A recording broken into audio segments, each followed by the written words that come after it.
What's up, guys, and welcome to episode 26 of Skins in the Game. We got John and Tim ready to go into Redskins recap of the Cowboys game. How you doing today? Oh, it's a beautiful week, isn't it? It was a glorious day on Sunday, no doubt. Surprising that we beat them that bad. Not necessarily surprising that we won, but a 25-3 rout where the Cowboys looked like they were clueless. That's pretty sweet. Yeah, I'm looking back at my notes. By the way, you predicted a loss. I predicted a win. So just wanted to point that out. What did I predict as the score? I'm curious now. Hold on, let me see. I wrote it down. I think you said 27-10. Did I say that? That's what, because my prediction was. I believe I said it. 20. I did not expect a 25-3 rout, which it should have been 28-3 because another missed stupid field goal. But yeah. Anyway, what's up to the chat? DRG's here. He says, hey, what's up? Harrison Mingham, what's up? Cowgirls looked like their heels broke. Good way to start the show. Awesome. That choked me right up. All right, well, we ready to jump into the Redskins recap? It's going to be a fun recap, I think. I think so, too. Prediction. I think so, too.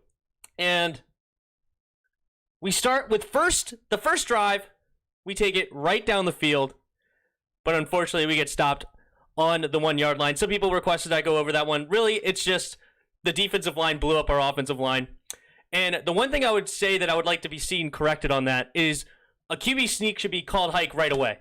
Like, bang. Like, you get lined up and you hit it. Because we may have been able to get a neutral zone infraction on one of their defensive linemen. He kind of backed up before the hike was called, and that would give us another opportunity if we don't get it. But other than that, I mean, unfortunately, their defensive line beat our offensive line. That was basically the extent. Well, and let me just add, I don't think you call a quarterback sneak when you're running heavy. When you got the heavy package in and you got everybody stacked in the middle, I think if you're going to run a quarterback sneak like that, I agree with you, you go fast, but you line some people up on the outside, like get the defense thinking, okay, maybe they're going to do something other than run, because Dallas was all stacked up in the middle knowing it was coming one way or the other. So maybe a quicker snap would have fooled them, but I think, no, if you're going to run a quarterback sneak, you got to spread the offense out a little bit. But that's my opinion. That might be true. I'm not hating on that particularly, so that's fine with me too. But we're going to go right into a play breakdown because it was on the first drive, and it was that nice 40-yard touchdown run by Antonio Gibson. Not touchdown, 40-yard run by Gibson. Right. And beautiful run. It really was. And the design of the play is really what made me want to do a breakdown of this play. So here we go. We got a breakdown here. And you got single back with J.D. McKissick in the backfield. Antonio Gibson's actually in the slot. Here's McLaurin here. We got Cam Sims. He's about to go on a motion to the other side, and he's going to become the lead block. And it's actually Gibson that takes it from the slot, and he runs it for a sweep. You got standard blocking by your line, except you have a pulling guard from Switzer. He comes up to be a big block. And then you have actually, Cornelius Lucas was the left tackle on the play. Duron Christian was hurt. I did not even realize that while watching the game. But I didn't realize it either. Yeah, I thought Cornelius Lucas played just fine. And I'm actually more excited about him than I am about Duron Christian, to be honest. 6'8", 325 pounds. Huge human being. And what I love about this play design is... That's one way to call him. Sorry. Yeah. Huge human being. That's a fact. Agree. So what I like about this play design is that you have Kyle Allen and J.D. McKissick come out here, and then Terry McLaurin out here. They are able to block 1, 2, 3 players without ever touching them, just because the play design makes them look at these 3 people. Right. So 1, 2, 3 are basically blocked without ever being touched on this play. So we'll switch it to a blue to show what the defense is going to do, because he comes out like he's going to go here with the run, but then he sees here, and then he actually comes back this way. He comes here, and then he barely moves. He just stays here like the whole play. He does like nothing. He comes up. He gets blocked by Cam Sims. This guy gets blocked by our pulling guard. He gets washed because Morgan Moses comes up to block him here. And he actually does have a free chance, but because Morgan Moses made him come underneath, Gibson's too quick to get around. So that worked out just fine. And then we'll go over what Xavier Woods does because that's pretty embarrassing. But that's essentially the play. And here's another look later, and you can see here's what I was talking about. Terry McLaurin never touches a soul. Kyle Allen, J.D. McKissick never touches a soul. But you have 1, 2, 3 people basically blocked completely out of the play, right, just because of play design, which was really fun to see, and I like that. So then, of course, you had Cam Sims coming to make the block here. Here's Switzer, that was the pulling guard. Morgan Moses, see, he kind of overshoots Van Der Esch here, and so Van Der Esch kind of has an open lane, but since he made him go underneath the block, Gibson's able to get outside on him, and it never really becomes a problem. Right. So moving on, here is Xavier Woods, okay, the safety on the play. And you have, you're gonna talk about what I was noticing this play, but go ahead. Yeah. So you have 4 trailing defensive players here. Xavier Rhodes' goal is to slow down Gibson at the very least, so at least his chase can maybe make a play. Right. Well, let's look at this next image. What are you doing? He just runs right away from him and lets Gibson get an extra 20 yards. He gets down to the 5-yard line. But, yeah, instead of trying to make a play on him, he just runs away. Well, and I noticed that the one thing I was wondering is I know that Gibson kind of put a juke on him where he acted like he was going to the outside and then he juked back to the inside. And I think the guy thought at that point that if he turned underneath, he wasn't going to be able to catch him, so he tried to do a runaround to stay in front of him. But I agree with you that if he'd have just gotten in his way and slowed him down a little bit, there was an awful good chance. Yeah, if he attacks here, tries to make a breakdown, where then maybe he has to slow down to make a move on him, and then tries to maybe break outside or inside, you have here and here potentially catching up to him because he was forced to slow down. Instead, he just books it.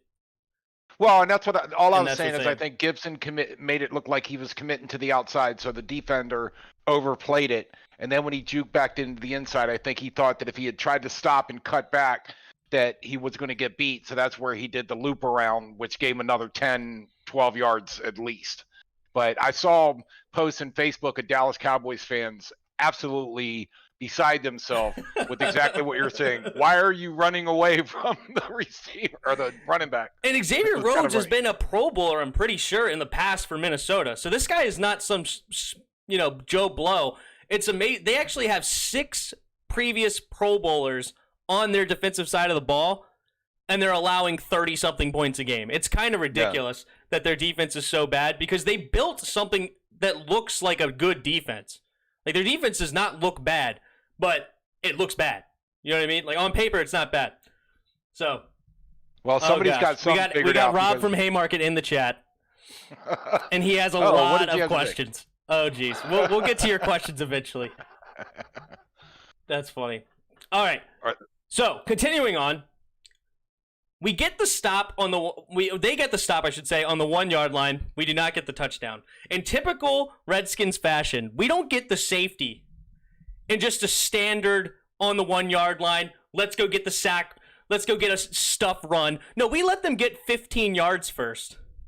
Yeah. And then we get a sack fumble that ends up going back into the end zone, and then we get the safety. We like to make things a little bit harder on ourselves, right? It's very unorthodox. So that's cool. But hey, we get it. We get the safety. We get the ball back. And then that leads us to our first touchdown of the day, which was Antonio Gibson's nice 12-yard run.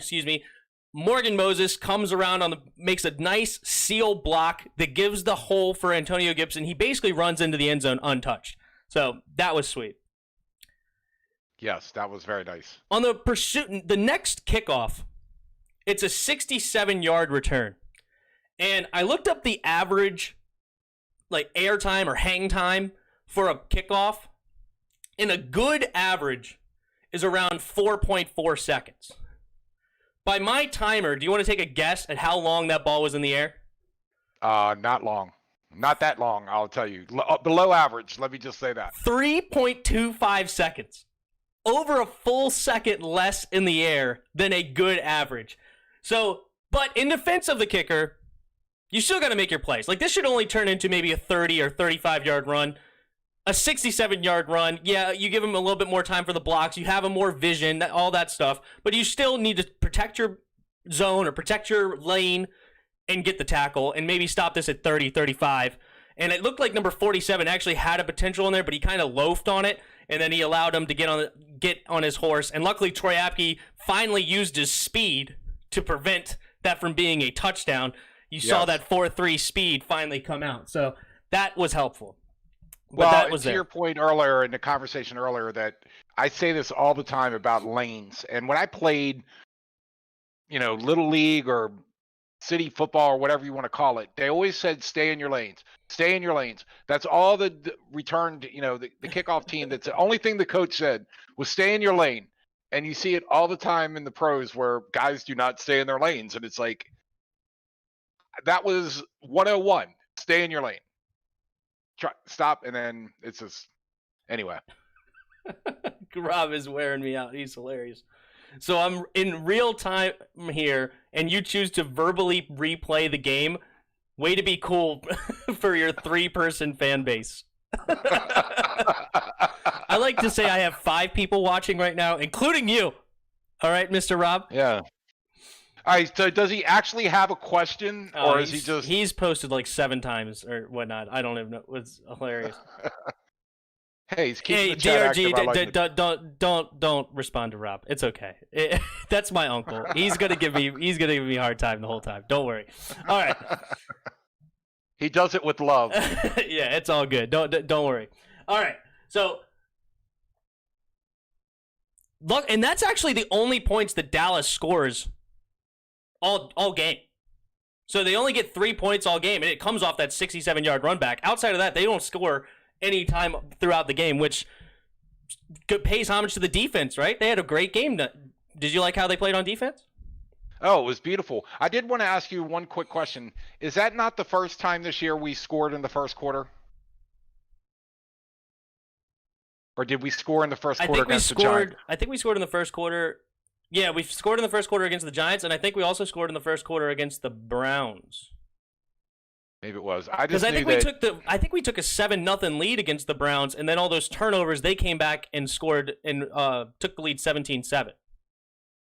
Yeah, and I know we were actually up at 2017 on them, but yeah, I was trying to remember scoring in the first quarter. I think that's very sparse this year, so that was pleasant to see. Yeah, especially since we went down 14-0, 14-0. Actually, I think it was 17-0. Yeah, 17-7, and yeah, it's been brutal on the starts. And yeah, this game we actually scored on 3 out of our first 5 drives, and we got the safety on the one that got to the 1. So that's cool. Yeah, and I really didn't have a problem with him going for it. He's out. Yeah, he's leaving. He said John is right, and then he said I'm signing off. There you go. No, that's funny. All right, so I thought this was another interesting play on the next drive after that field goal, and this actually turned into a punt.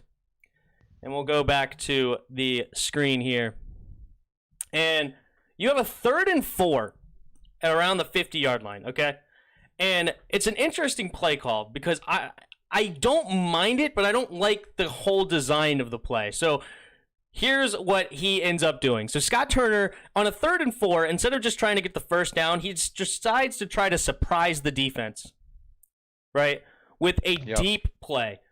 So Terry goes deep. Cam Sims goes on the seam. I think that is, crap. I don't remember which receiver this is now. Who's our 3rd receiver? We have so many injuries. I don't remember who this is. Oh, well. So, this guy goes right here. Cam Sims also goes. Or not McKissick. What is his name?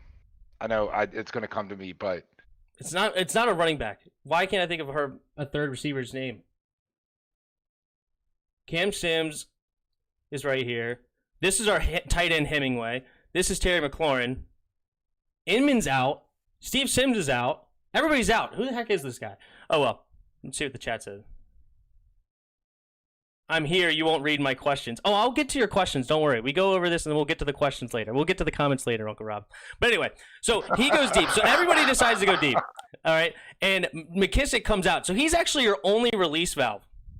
And I don't mind the play because both McLaurin and Cam Sims beat their man.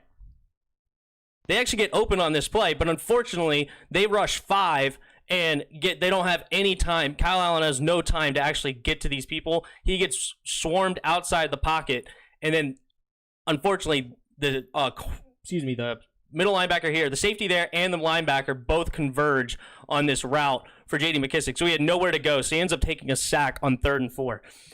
I think this play, I like the 2 deep routes to try to beat them, and these are the 2 routes that end up winning. But if you have like a whip route here to try to get the first down, so he has a safety valve immediately, and then a little bit middle deep route, because when you have these 2 defenders go deep to play their man, this right here could potentially be wide open on a 3rd and 4. That was RG3's favorite pass play. Right. So you still have the opportunity to go deep like you wanted, but then I feel like this is a better setup for, okay, here's a couple safety valves, and then you could also have McKissick come out of the backfield and run a little hitch in the middle of the field. So you have this spot covered, you have the middle covered, you have the deep covered, and then you have a safety valve in the middle with a bunch of potential here to actually get this first down, where I think he kind of went all in on the deep route, and then since that didn't work, there was no chance of getting the first down. So I just thought that was an interesting play, and I wanted to go over that. But all right, you know what? Let's read some Rob's questions real quick. What is it? Is it true that Haskins is starting this week? Great question, Rob. This is top tier questions. Is it true they changed Haskins number 0? Will the rain tomorrow impact my tea time? Tim, is it true that silly hat is gorilla glued to your head? I hope Rob's happy that I'm reading his questions. He is busily working on questions. I can tell they're deeply thought of questions about the Redskins. There it is. No, that's funny. Anyway, Chris is in the chat. What's up, Chris? Anthony Johnson's here. How's it going, Anthony? So we got a couple more people in the chat. So, hey, welcome aboard, guys. 4th and 1. They got Dallas next on the next drive goes for 4th and 1, and Chase Young was the sole reason that they did not get a huge play.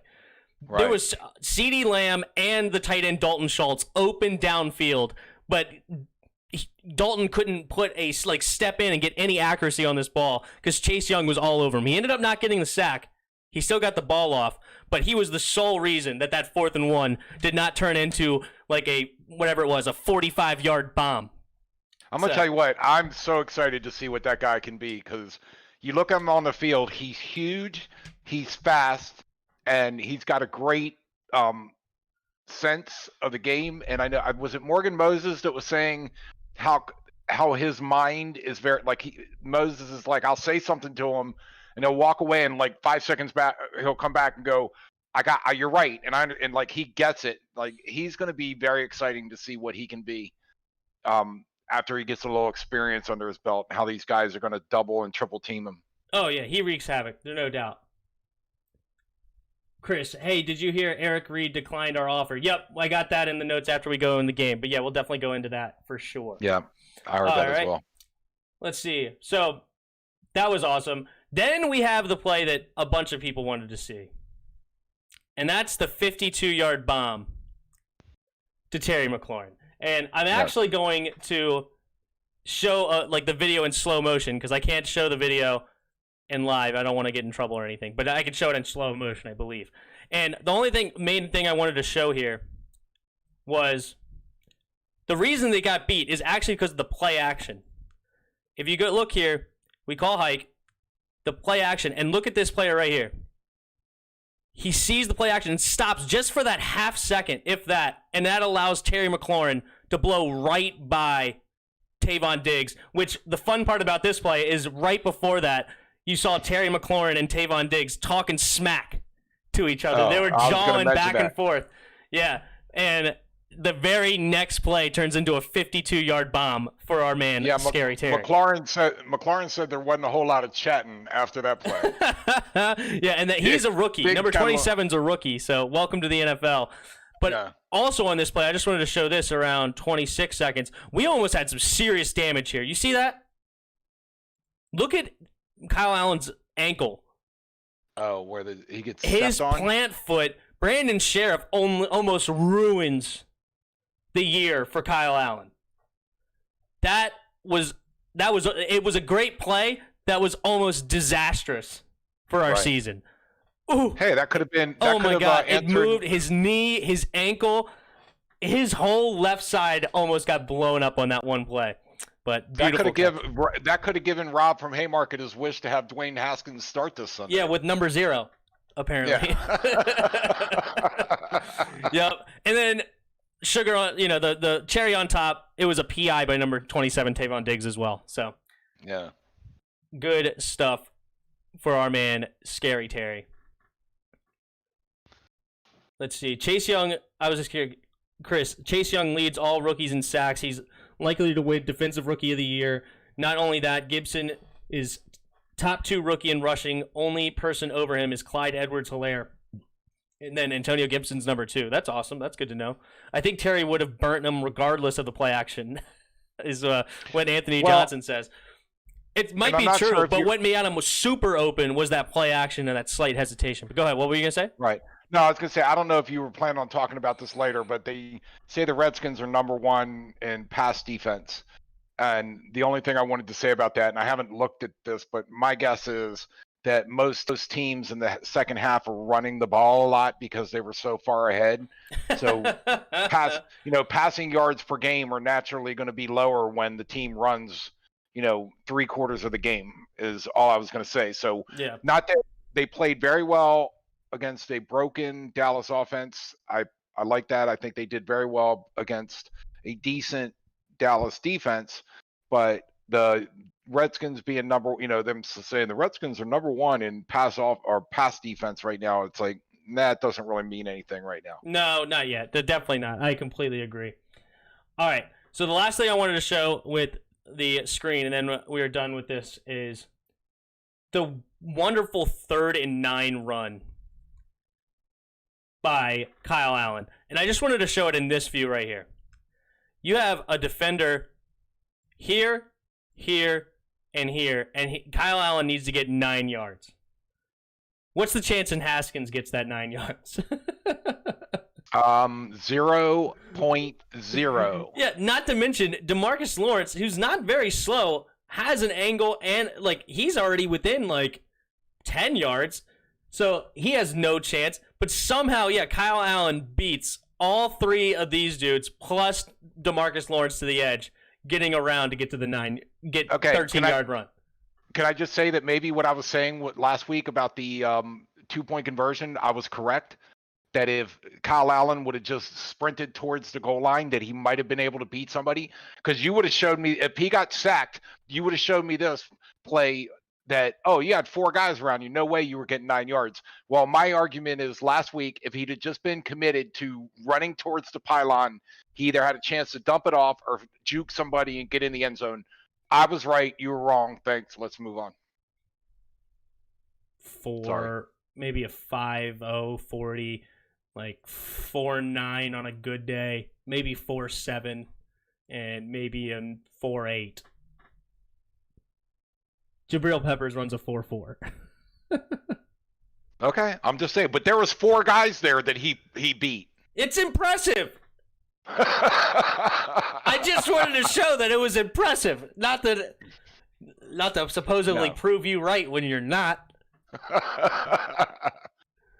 Hey, that's cool. Well, there is my... Yeah, this guy's a stud. I'm assuming he's talking about Antonio Gibson. Because, Antonio Gibson is a stud. 132 yards, I think it was on the day. What did I got here? I thought it was 120-something. I thought it was 124, but maybe I'm wrong. 128 yards on the day. J.D. McKissick had 35. So I wanted 150 yards this week. I got 160 yards this week between the two of them. Beautiful. That's exactly what we needed. You got over 200 yards altogether. That's that's I don't think Dallas's defense should be as bad as it is, but apparently that something's not working, and I'd like to think it's Mike McCarthy, but that's just me. It's abysmal. Like they're absolutely garbage. I don't know why. As I said, they have 6 previous Pro Bowlers starting on their defense. 6. They won't be Pro Bowlers out this of year. 11. Like over 50% of their defense is Pro Bowlers, and yet they're playing like absolute dog doo-doo. So, man, how about that hit by John Bostic? Oh, just stupid. I don't know. It was 3rd down and forever, and he was at least 5 yards short of the first down or close to. There was nowhere near the first down marker, and I don't know. I know he slid at the last second, but you got to have it programmed in your head that as soon as he slides, you got to at least throw your hands out and put your head back like you're trying not to hit him, but to put his arm out and duck his head down. Oh my God. Blew him up. Oh. Absolutely blew him up. And then when DiNucci, this Ben DiNucci character, comes running onto the field, I'm like, this better not be some hidden gem. Oh, I said the same exact thing. Yeah. This guy's going to have a world beater day and suddenly throw for 300 yards and a quarter. I was like, oh my. And then his first throw is a 32-yard bomb to Amari Cooper in a tight window on the sideline. Yeah. It's like, oh God, we got young Joe Montana running on the field, down 3 touchdowns. Here we go. But no, it turned out he sucks, just like the rest of the Cowboys, and we just absolutely manhandled them in the second half. It should have been 28-3, and that's the last thing I want to talk about is another stupid missed field goal by Hopkins. I think that's 5 on the year already, and that maybe includes a PAT in 7 games. What's his record between like 40 and 50 yards? Because it can't be good. This year? I think all of his misses are under 50. But I'm saying, I think anytime he gets over 40 yards, it's like a crapshoot if he's going to be able to. It's terrible. It's absolutely terrible. The sad part is I know kicking is a head game, and something happens that gets in your head and it messes you up. But I didn't think that. I mean, Hopkins has a strong leg, and I didn't think he was a terrible kicker. But apparently, something happened. Whether it's the Cincinnati game where he hits the upright to miss it to win in overtime, or what got in his head now that it's just in his head and he's broken. He's just broken as a kicker. Yeah, you're absolutely right. It's 100% a mental game because you have to hit the same spot on a football 100 times. Like it's a very specific spot. Pat McAfee, who was an old punter and kicker, talks about this. Where, like, in order to kick a good kick, it has to be basically right below the center of the football. You have a very small window to hit every single time. And yeah, apparently he has definitely gotten into his head, and it really sucks to see. But Anthony Johnson says go ahead. Dalton slide kind of late, so it's 50-50 for me. So he thinks it's a 50-50 whether it was a bad hit or not. I think it was clearly a bad hit. Well, and I think, like I said, what he's got to do is that he can't duck his head down at that point. Contact him, okay, but shows some kind of indication that, okay, he slid. I can't stop myself running into him. But when you throw your arm out and duck your head down, that's not. It's kind of the same thing with the quarterback. They let you run into the quarterback, and if you bump him and knock him down, and you're like this, they don't call it. But if you drive him to the ground, they're going to call it every time, whether you agree with the call or not. Yep. But yeah, it was definitely a late slide. I agree with that. But I did want to say one more thing about kicking. This is how different Hopkins is, and sorry I cannot remember the game. It was one of the night games, and they showed the kicker. It was a 40-some yard kick, and the holder puts the laces backwards, right in the line of the last thing you're supposed to do. The kicker still nailed it and still put it in. It was not right down the center, but it's like, here's a guy that his holder does the one thing you're never supposed to do, and he still puts it in at 40-some yards, and Hopkins can't hit a 43-yarder to save his life right now. Tressway's been holding it for years now, so he knows exactly what he's putting it down in a perfect spot. It's not the holder at all. Yeah, it's 100% him. Well, and now that you brought up Tressway, that guy is money. as a punter. I'll just so say good. that. He's so good. Yep. He's our MVP, man. He's our best player. There's no doubt. Well, on special teams, I don't know about across the board, but I know your point. I can't argue with it. So, all right. but that's all I have. That is the game. Yeah, basically what comes away from this game is we did our job. We played fine. There's nothing wrong with how we played. But the Cowboys stink. Yeah. They're the absolute worst. But they might be, in my opinion, the second worst team in football behind the Jets. Like, they're that bad. They're embarrassingly bad. Worse than the Eagles. Oh, yeah. Definitely worse than the Eagles. Okay. No doubt. No, I can't argue with that. It's just they're so bad. It's embarrassingly bad. Now with no Dak, no Dalton, now they have DiNucci. Yeah, no, it's embarrassingly bad. So, well, and let's give them a break too. They got 5 offensive linemen hurt, or something stupid like that. I think it's 5 of their line that was the All-Pro line. Yep, they're all decimated. 5 of them are gone. Tyron Smith is hurt. Zach Martin is hurt. Yeah, there's a bunch of them that are hurt for sure. So say what you want to say about Andy Dalton or this Minucci, whatever his name is, DiNucci, whatever. I'm not saying they're good, but that right there is Dallas's problem. Is their offensive line that they built to be a world beater is gone. No, I hear you. I completely agree that hurts your team. There's no doubt. But even when Dalton has time, he's throwing ducks. It's not good. It's not pretty. Like, I watched that Monday night game against Arizona. He threw 2 picks in that game. There could have been easily 2 more interceptions. One of them he threw right into a defender's hands. Like, it's not good for Andy Dalton. It really sucks. Oh, and I agreed with you at the beginning of the season when we were talking about Dallas bringing in Dalton because of the potential for the holdout of Dak. And I agreed with you that I thought it made sense that he won in Cincinnati and that he should be a serviceable quarterback, and he's proven not to be that. So for sure. All right, well, that's the Cowboys game, but since we're on a bye week, there's no other game to go into. We'll save that for next Wednesday. So I have other Redskins news, and unfortunately out of this is Landon Collins, our second highest paid player, is out for the year with a torn Achilles. I know Chris doesn't care. He's happy about it because he's going to see Cameron Curl. And but I thought Landon Collins. I mean, he had some issues, but I thought he made some plays. But he got that sack fumble that turned into the safety. Right. Yeah. And he's not all bad, but he definitely was on some posters that made it pretty embarrassing. The Daniel Jones. Daniel Jones, the Lamar Jackson stiff arm, that was him. The Kyler Murray dancing him into the end zone. The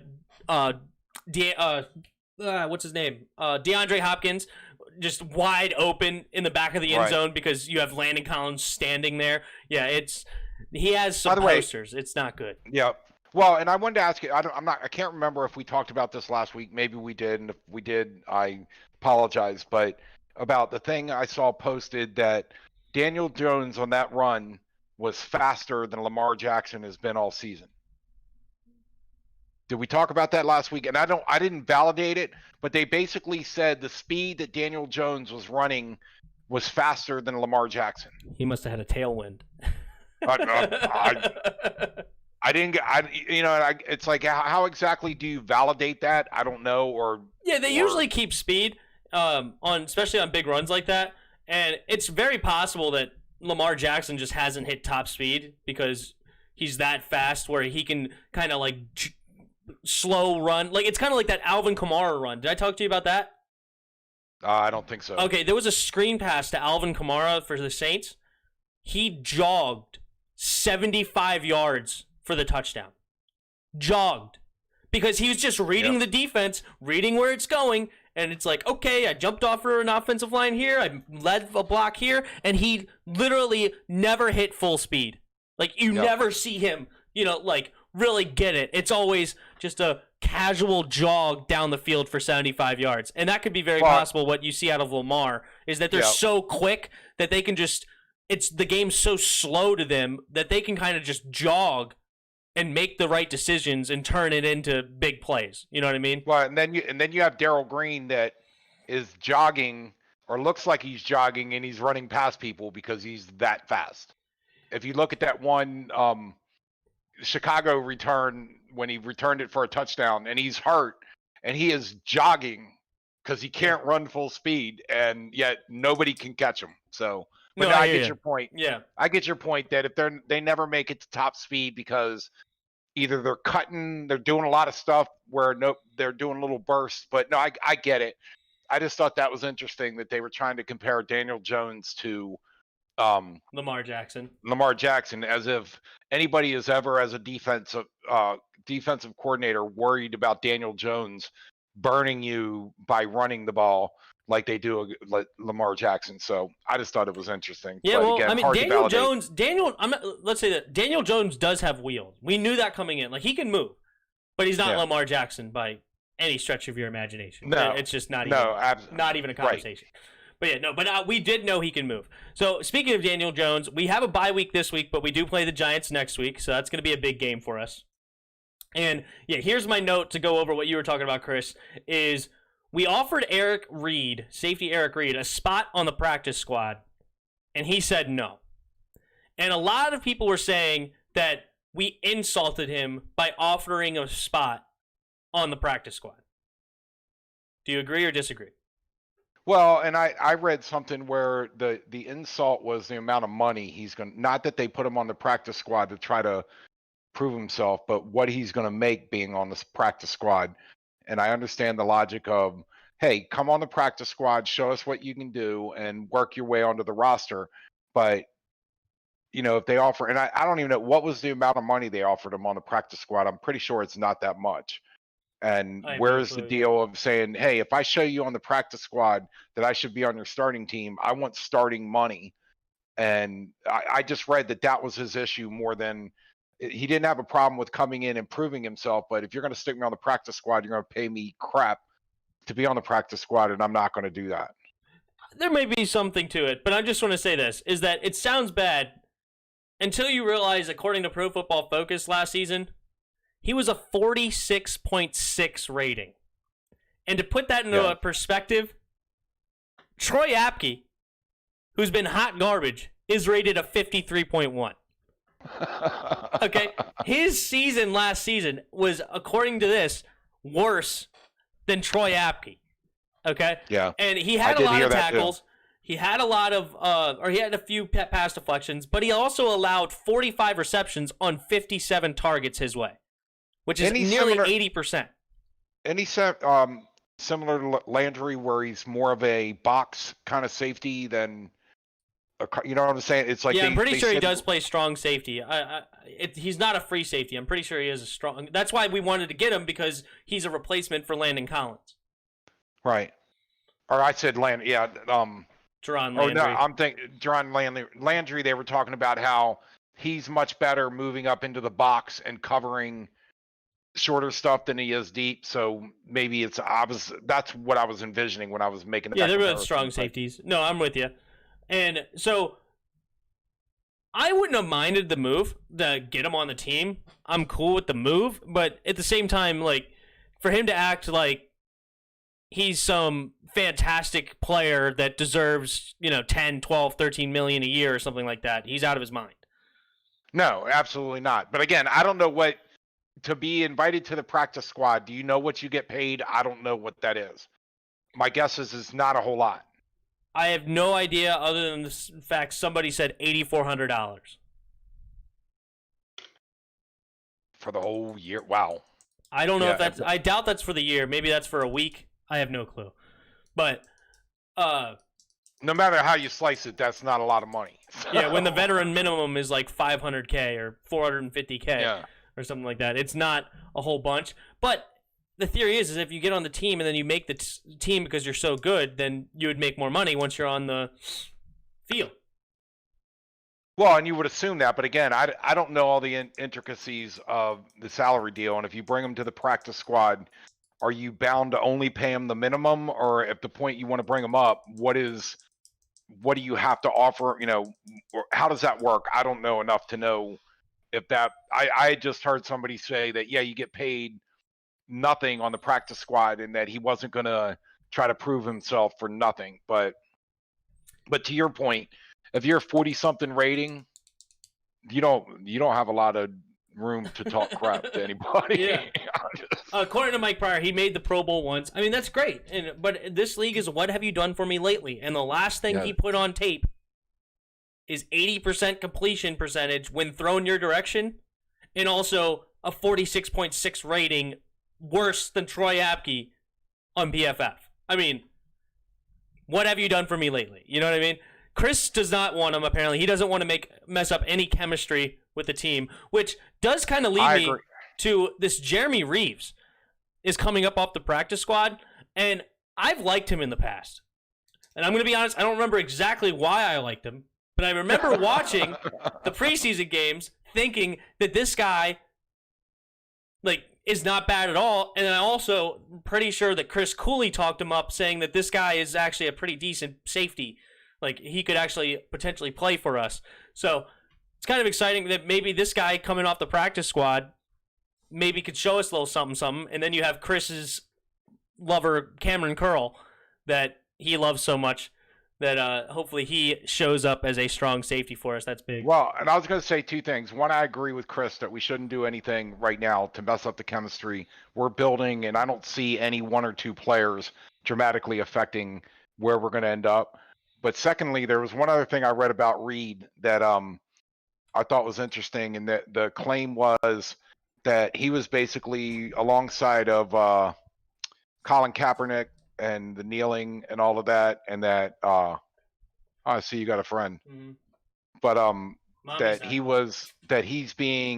the claim is he's being blackballed because of the whole kneeling during the national anthem thing. But to your point, if he rated 46 last year, I think it's more how you're playing than, the idea of, he's not getting a chance because he was basically one of the guys with Kaepernick who, in many's eyes, are being blackballed in the NFL because of their stance on the flag. So, hey, look, if you're good, people want you.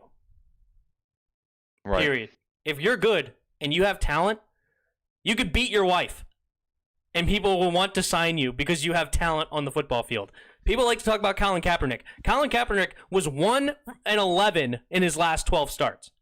Right. 1-11 in his last 12. Got benched for, was it Blaine Gabbert? Or somebody got benched for who? I don't even remember the guy who got benched for his name. I think it was Blaine Gabbert, but I could be wrong. He was not playing well, and that's why. And then you have a controversy. I'm not saying your controversy had nothing to do with it, but you suck, and you have a controversy. Well, yeah, but I think too the order of that was that he started to suck before there was a controversy, and once he was Black no longer Lab, the Mike starter. Pryor. Sorry, what's that? He asked what dog breed. Black Lab. Go ahead. Oh, but no, I was just saying that if my recollection is that his performance started to degrade, he got benched, and then he became a kneeler and became a social justice person after he was out of the spotlight. So if he was at the top of his game taking San Francisco to the Super Bowl and he did it at that point, I think San Francisco would have dealt with it. But to your point, if Lamar Jackson goes and does something weird, Baltimore's we'll figure it out. We'll figure out what happens with Lamar Jackson. If Lamar Jackson can make some, mistakes, whatever you want to call them. I'm not saying what he did was a mistake, but it's just he could make something bad could happen or something negative could happen with Lamar Jackson. They'll figure it out. Or Russell Wilson or Pat Mahomes or people like this. If they could they can upset some people and still be a player on a team because they're that talented. Well, and look at Randy Moss was another one. Or not, I'm sorry, Terrell not Randy Owens? Moss. Terrell Owens, thank you. Not Randy Moss. I totally wrong. But yeah, Terrell Owens was a pariah. But when he was on the top of his game, teams were like, oh, we didn't see nothing. Yeah. And then once he went downhill, and I don't know if you remember Jim McMahon, he was before your time for Chicago. He was a quarterback for the Chicago Bears. 85 Bears, yeah. Yeah, he got fined for wearing something that said Adidas instead of Reebok, and Pete Rozelle was the commissioner at the time and said that, you're not allowed, you have to wear sanctioned clothing. and you can't put anything else on your clothing other than Reebok. I think it was Reebok at the time. Yep, Reebok. So Jim McMahon comes out and has a headband with Roselle on it, and he's wearing it on the field. Like, so you're gonna find me for wearing your name? Like, he was a screw up.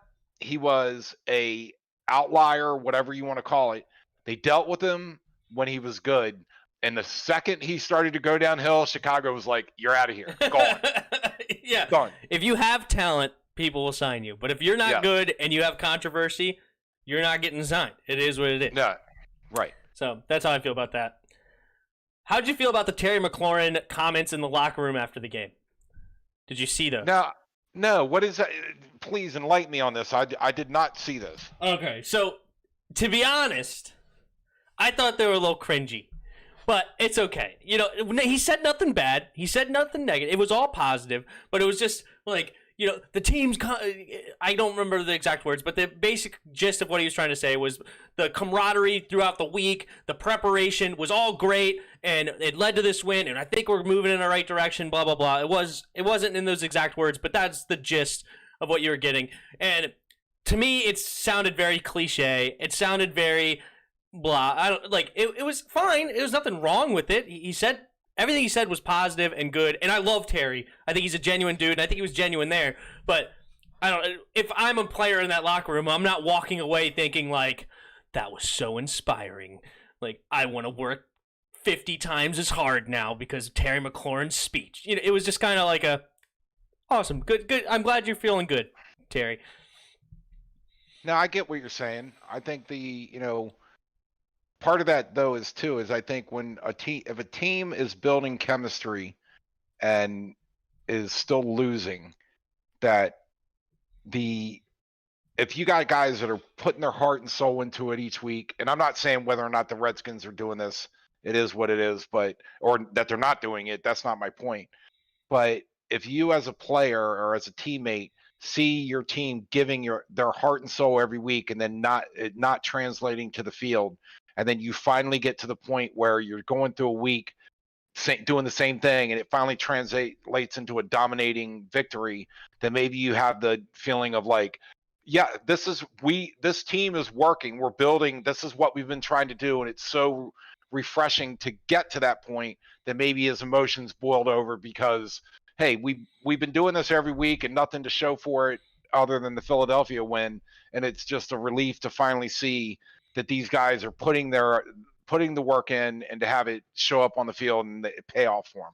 Gotcha. That's yeah. So according to Mike Pryor, he said he heard someone say that that was very hard for Terry to do because he's more of a reserved person. So it meant a lot coming from him, and that's something that fair enough. I'm not in the locker room, so yeah, maybe if it is more of a quieter human being and one of the better players on the team, maybe that does mean more in a locker room, and that also could be why it kind of sounded cringy or sounded like meh. It's because he's not used to doing that kind of thing, which is fine. I'm not hating on him or anything. I just thought like it's just not something that I would walk away personally. But then again, I'm not in the locker room, so to Mike's point, maybe it meant a lot more to the guys in the locker room than it does for me, just watching them on Sundays.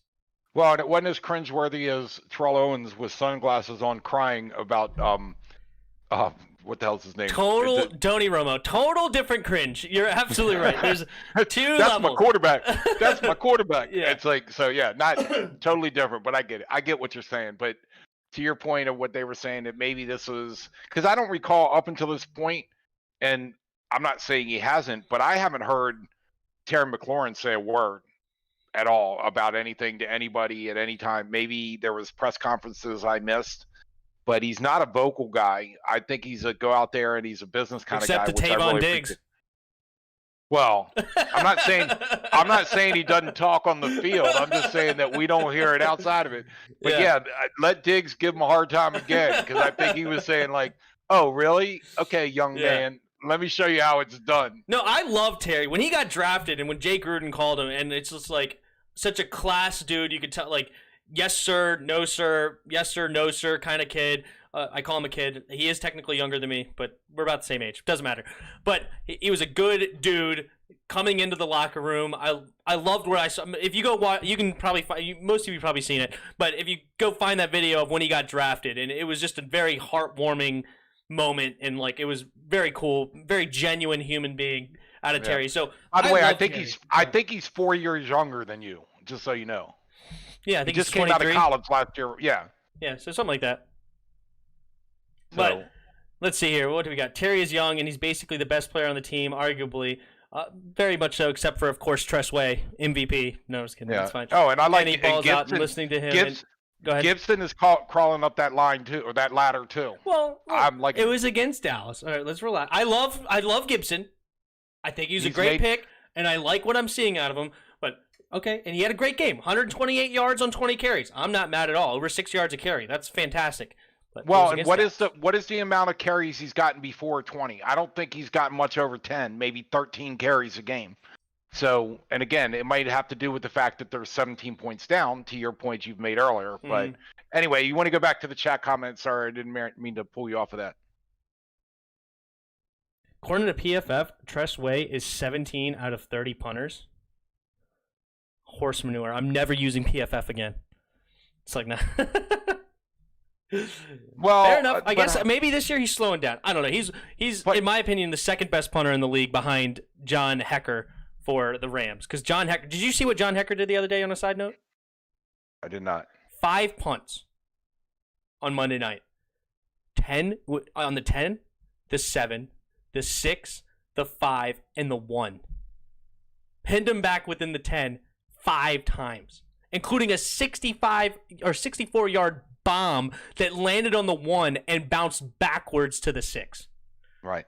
So let me ask you this though. Back to this point about him being 17 out of 32. I guess I'm assuming that's net yards. No, that was a PFF rating. But what are they rating it based on? A whole series of criteria or net yards?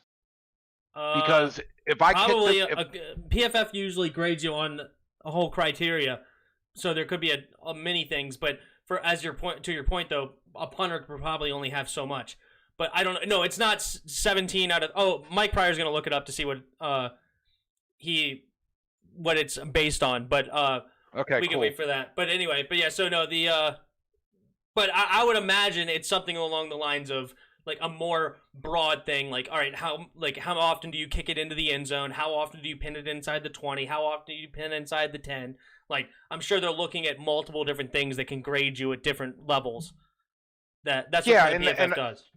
And I'm sure that I'm interested in the exact criteria. But the point being is that if your punt coverage team is not that good, it's going. And not saying that necessarily is a fact, but if you kick the ball inside the 10 and the guy returns it for 30 yards, then you don't get credit for pinning it inside the 10. You're reliant on a team behind you and how well they cover on a punt. And I just think historically the Redskins have not been that great on punt coverage, and maybe they're getting better recently, but does that have an impact of why he's 17 of 32? Because he's got a punt coverage team that's not that good? Or is it strictly what he does, doesn't matter what the coverage team does? It's, gross yards on a punt. If you kick it 55 yards. It says average and net, it says. Average and net. So I guess average punt distance and then net after the return. So there might be something to that. That's fine. I don't know. I don't know what their criteria is. I just know what I see. And I know, and I think it was 2018, Tress Way went an entire season without a touchback. Yeah. And a high percentage of the time, he's pinning them back in the 20-yard line, back within the 20. So not a single punt as a touchback, and yet a lot of his punts are inside the 20. So I love to see that. So I love Tress Way. But anyway, I was just joking anyway. It's fine. I understand what your point is. Terry McLaurin is one of the best players on this team, if not the best. Chase Young might have an argument for that too, even as a rookie. But still, nonetheless, I get your point. It's all good. Oh, absolutely. Hey, all opinions are fine. All right. Well, that was the extent of my Redskins news. Do you have anything else? And then I will go. I have a couple things to say around the NFL. But if you have anything Redskins related first. I thought I had one other thing. I did mention to you that I'm going to the Redskins game against the Giants. We got, as season ticket holders, we got in for the 3,000 people that they're letting in. We have 4 tickets that are going to be separated by a row and 5 or 6 seats, but we're going to go see what. Apparently, they're not allowing tailgating. They're going to open up the parking lot at the same time they open up the stadium, which is at 11 o'clock. And we'll see how it is. But it's going to be interesting being in FedEx Field with only 3,000 people in the stands. Is it 3,000? I thought it was 8,000. Oh, maybe I thought I heard 3,000, but maybe in any event, it's not a whole lot. And I'm hoping it's not. It's only 10%. I think they said 10% capacity is allowed, and it holds about 80,000. So I thought it was around 80 or 8. Maybe I misheard. I thought I heard 3,000, but I could be wrong. But it'll be interesting to see, even at 8,000, how many of the fans are actually Redskin fans. I hope it's at least half. I agree with that, and I would love to go too, but I am going to be here with you guys doing the show, okay? Because I love the show. I'll be here. I'll be here in spirit. And thanks to you'll be there. All the people on chat that hangs out. Did we lose Rob from Haymarket, by the way? I think so. Oh, I'll talk to him later on and give him a hard time because that was kind of funny. But yeah, it was. He had some fantastic, very thought-provoking questions. Will the rain mess up my tea time tomorrow? I'm still thinking about that, honestly. I'm still pondering how he feels about that. No, that's funny. All right, couple of things around the NFL is, I don't know, do I want to do this PFF rank first or just a couple quick things? Did you see how the Falcons lost again? Trying to think if I watched that. To Detroit. No, I thought I saw the highlight, but explain it to me again. I'm sure once you start telling me about it, I'm going to remember. The Falcons found another way to lose a football game. And you know how that is? They accidentally scored. They accidentally scored, and then Detroit comes back and wins the football game. And Falcons can't even win a game when they score. Yeah, he busted through the line and tried to stop before the goal line and managed to cross the line, and they couldn't run off all the clock. I agree with you, Mike Pryor. Stafford looks elite on game-winning drives. I know he did a big one against us, and Matt Stafford is a really, really good quarterback. He's not elite, but he's really, really, really good. I actually like Matt Stafford a lot. But what were you saying? No, I remember the play now. I knew as soon as you were going to start talking about it, I remember it. But this is the thing that I'll say, that they were behind. And it's easy to assume that if he stops short of the goal line that they're going to get in. Chances are they do. I'm not arguing that they will. But if they don't win the game. So it's different than if you're They could have got a field goal to win, right? What's that? I think they could have got a field goal to win. Because if they scored a touchdown, Detroit had to score a touchdown to win. So you're saying a field goal would have won it for Atlanta? I'm almost positive. You keep going. I'm going to look into that. But go ahead. Yeah, that's what I thought. I thought it was more than 3 points, but maybe I'm wrong. I thought they needed the touchdown, and they were only trying to let the clock burn down to get it. But you might be right. It might have been less than, or it might have been 3 or less than 3, and a field goal would have won it. But yeah, look at the box score on that. I'm very curious now, because I thought that it was an assumption on their part that. And again, maybe it's entirely possible I was wrong, but I thought that it will. No, after the Detroit field goal the drive before, they were up 16-14. A field goal would win it 17-16. Okay. So they scored a touchdown and a 2-point conversion to go up by 6, but then they give up a touchdown with 1 minute and 4 seconds left. Yeah. To lose the game. So, yeah, a field goal from the 1-yard line wins the game. But, yeah, they find a way to lose again.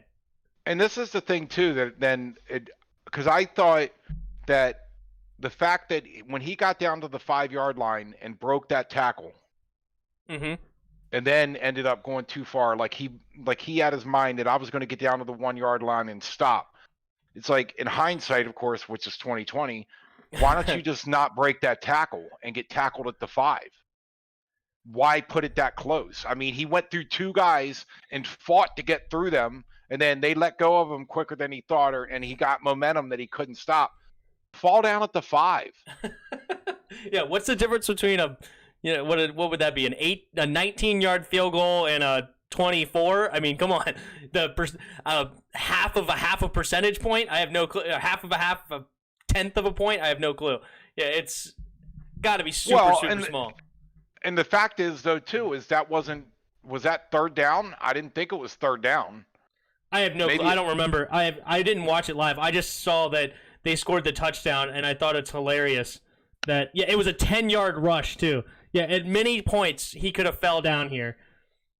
Well, and that's what I'm saying. If it was 3rd down, then it wouldn't have made any difference. It was 1st and goal. Why did they run? Why not kneel? Center up because it says here that Detroit used their final timeout number 3, with 1 minute and 12 seconds.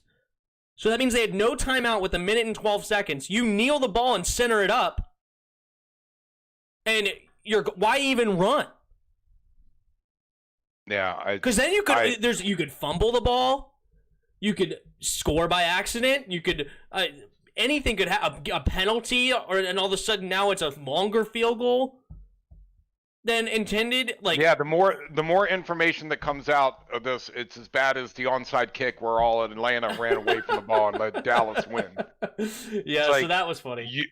Note to Atlanta, you're allowed to touch the ball, Dallas can't. And they're all waiting for it to go 10 yards. It's yeah. Dude, you could walk in there and touch it, and they can't. Yeah, exactly. Oh, so funny. And, all right, the other thing, I have an interesting thing with the PFF that I want to go over after this, but did you see the Cardinals-Seahawks game? Yes. That was one for the ages. You know who I picked? You picked the Cardinals, or the Seahawks. No, I picked the Cardinals in the over and hit both. Nice! 55. Nice! Yeah, they scored 71, so that wasn't even close. But one for the ages. Down by 10 with 4 minutes or 6 minutes to go, 5.5 minutes to go. Come back, win, send it to overtime. Cliff Kingsbury ices his own kicker. They miss a field goal. Russell Wilson throws a touchdown pass to DK Metcalf. That gets called back for holding. Yeah. And then you have now it's just you have to don't turn the ball over essentially because then they probably won't have time to get into field goal range. Russell Wilson throws an interception to my man that I was talking about all offseason, Isaiah Simmons. Remember I told you a bunch, that rookie from Clemson? Yeah, he gets in the game, gets the interception, and now all of a sudden Arizona's in field goal range with about a minute left, and they get 10 more yards and score a field goal to win it. Right now, Anthony Johnson says game of the year so far this season. No doubt. No doubt. And he also said, that's how the Falcons do it. By the way, I'm sad that Rob from Haymarket's not on here because he picked the Seahawks, and we were talking that night, and he was like, oh, you picked the Cardinals? I'm very sour, but anyway, he's not here to gloat, so I'll gloat later on when I talk to him. Yeah, game of the year so far. Mike Pryor agrees. Chris Sports Talk says, wow, Cowboys are really cleaning house. They trade Everson Griffin, one of their defensive linemen. They cut Dontari Poe, who's been a Pro Bowl lineman in the past. They cut him. And Daryl Worley. I don't know who that is, to be honest. Only team I'm worried about is the Eagles now. Don't sleep on the Giants. The Giants have a really solid defense. If they can get any offensive momentum, don't sleep on the Giants. The Giants are not a bad team. Well, they're a bad team, but they're not bad in our division. No, I think that as they showed us before that they're serviceable and their defense is one of the better defenses. So we have to be able to contain their offense and be able to move the ball on their defense. And it's going to be more difficult than it was against Dallas. Let's just say that they're going to have to have a good game plan. And I'm hoping that Turner continues to evolve, and I think he showed some glimpses of it, but again, against a terrible team. But no, we got to see something against a decent Giants defense. a week from now. They're coming off a short week. We have a bye week. We really need to win this game and win it kind of convincingly, or at least come out strong. You know, you have all this time to prep. They're coming off a short week. They should be a little bit banged up. We should be nice and fresh. This should be a game that we come out and lead 14-0. Hey, we're a half a game out of first place in the division. If that doesn't fire you up as a football team, then you got a problem. And again, I'm not sitting here saying, oh, I think it's going to amount to anything, but you're a half a game behind Philadelphia for the lead of this division. If that doesn't fire you up to come out and play a good game against the Giants, you got a problem. That's fine. I agree. Completely agree. All right. Wow. So you've agreed with me a lot tonight. What's up with that? Yeah, because I feel bad. No, I'm just kidding. No, I'm just kidding. But no, I thought about this, and because the Bucs win again last week, and my initial thought was, are the Bucs the most complete team in football? And I remembered somebody showed me, or I think they had to pay for it. I couldn't find it, but I did find something interesting. Is PFF grades all the players, and you kind of look at their depth chart and see like all the grades for all the players. I think you have to pay for that there. But when I looked up the Bucs PFF rating, they do have an actual PFF rating for the entire team, and then they rated those in order. So it doesn't tell me what the grade is. It just tells me what place they are in the league, and it actually is true. The Bucs rate number 1 on average player, like the actual average grade throughout the entire team. So according to PFF, they actually are the most complete team in football. I know they have one of the best run defenses in football. Tom Brady is Tom Brady, a great receiving core. They've run the ball like crazy with Ronald Jones and Leonard Fournette. They smacked the Packers 38-10. Like, they're a really, really good football team, and it's interesting. I thought who did they? I thought they just lost embarrassingly. I don't think so. I'm pretty sure they won. I'm gonna look it up right now. They're 5-2. They lost earlier in the year. They did not lose last week. I don't know who they played. I'm looking it up, but they did not lose last week. No, they destroyed the Vegas Raiders 45-20, and they destroyed the Packers 38-10. They did lose a close one to Chicago, and then they've beaten the only other team they lost to was week 1, where they were still getting their feet under them, getting used to the new team, and they lost to the Saints, who are also a really good team, 34-23.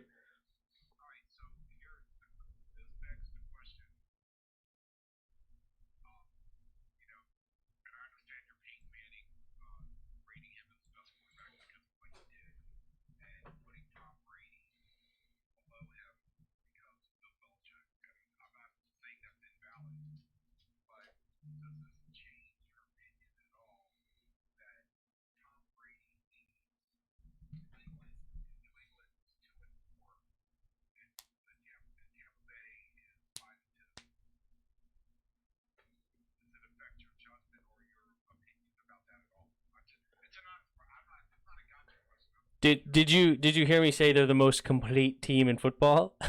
Like, yes, Tom Brady's fine. Tom Brady's great. He's an all-timer. Okay? He's an all-time great quarterback. I'm not saying that at all. But he also went to the most stacked team in the league. The most complete team in the league. Like, oh no. What? Apparently I hit a button. Sorry about that. Didn't John leave long ago? No, John's here. I accidentally hit the wrong button. Apparently they couldn't hear you for a little bit. I apologize for that. But no, Dad's here. I don't know how long he's been not here in your eyes, but he's been here the whole time. So, but thank you for letting me know. I appreciate it, Chris. Apparently I hit I'm the glad solo. I'm glad that you missed hearing me. That makes me feel good. But yep.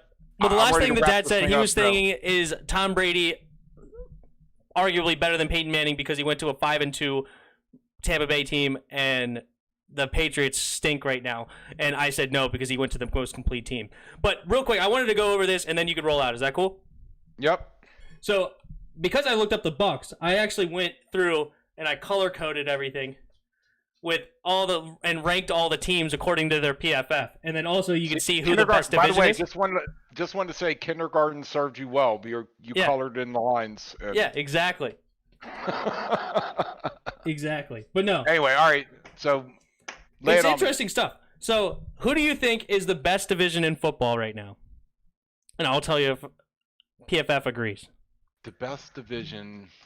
We all know who the worst division in football is, but Well, that's the NFC East. yeah, yes. exactly. I'm not So, gonna also argue. in the chat, you guys can tell me too. Who do you think is the best division in football? And I will tell you if PFF agrees or not. The Ravens division. That's a good guess. Let's see if I get any guesses in the chat beforehand. And I'll tell you what I did. So basically, I went through all the rank, and then I just added up their rank, and whoever had the lowest total was the best division. Does that make sense? Mm-hmm. Cool. As long as we're good. Best is the NFC West, no question.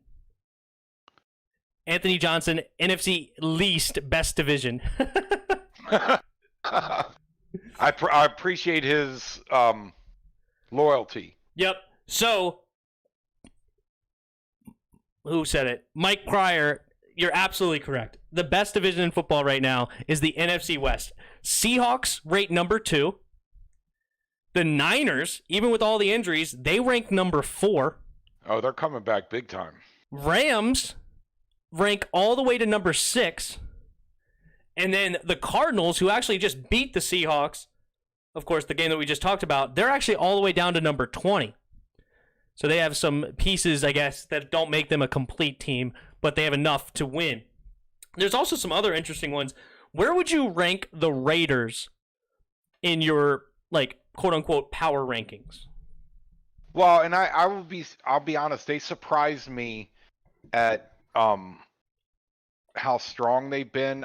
My initial reaction would have been in the bottom, the bottom 10, certainly the bottom half of the league.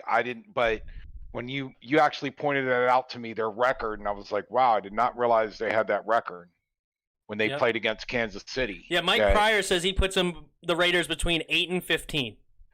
What do you think? Is that a good guess, or do you think it's somewhere else? No, I think now that once my eyes were open to them, then I think that's a really good guess. I was shocked to find out the Raiders are ranked number 31 according to PFF. The second worst team in the league according to PFF. Only ahead of the Jets. How do you figure that after they just beat the Chiefs? I have no idea, but I was absolutely stunned when I saw that the Raiders, who are 3-3, are ranked number 31. Where would you rank the Bengals? Where would you rank the Redskins or the Eagles or the Giants or the Cowboys? No, I'm just curious about the Bengals. The 5-1 Bengals. Where would you rate them? Oh, they're behind the rate, but yeah, I mean they're ranked number 16. They're in the top half of the league according to the PFF. Where's Jacksonville? Jacksonville's pretty bad. They're 30. Oh, so they're saying the Raiders are worse than Jacksonville? That's according to the ratings. That's comical. So your earlier statement that you're no longer going to follow PFF, I think that's a wise decision. Yep. Okay, hold on. Where did the Redskins rate in that? What's your guess? 27. 25. All right, the Cowboys, I bet they have them at like 12. No, they're ranked way low. They're 29. Okay, and then Philadelphia, 21.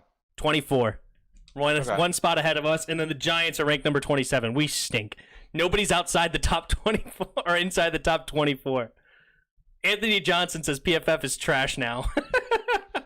Yeah, I'm sorry. I'm not arguing with any of the other ones, but to put the Raiders...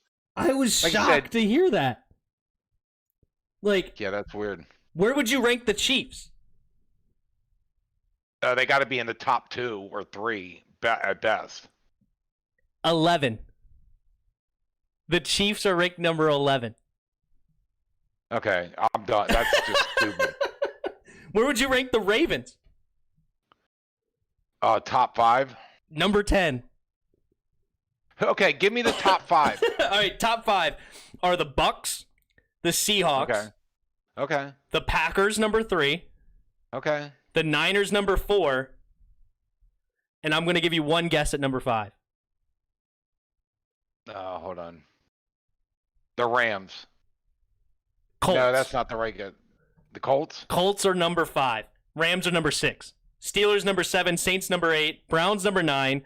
Ravens number 10. Chiefs number 11. Titans 12. Bears 13. Bills 14. Lions all the way up at 15. 16 for the Bengals. Texans 17. The 1-6 Texans are 17. Vikings at 1-5 are 18. Patriots at 2-4 are 19. And then the Cardinals, who are 5-2, are ranked 20. Well, and I know that PFF uses a very specific criteria. This is just one time where it shows that criteria doesn't always work. You know what I'm saying? It's like, oh, we count this, this, and this, and we divide this and multiply this, blah, blah, blah, blah, blah. And it's like, this is one time where you think mathematics is infallible, and yeah, it just isn't. So, but anyway, all right, listen. You gonna go? Are you gonna stay on, or we're gonna? Yeah, I think I've said all I have to say. I think it was a great show. Yeah, appreciate everybody. About an hanging hour out and with 15 minutes. So no worries. Yeah, I'll hang out with the chat if there's anything other questions or anything. I can see what I missed maybe in here that I can read through. All right. Well, thanks for it. Like I said, thanks to everybody for hanging out with us, and we'll do it again next week. All right, Dad. Love you. All right. Love you too. Bye. Bye.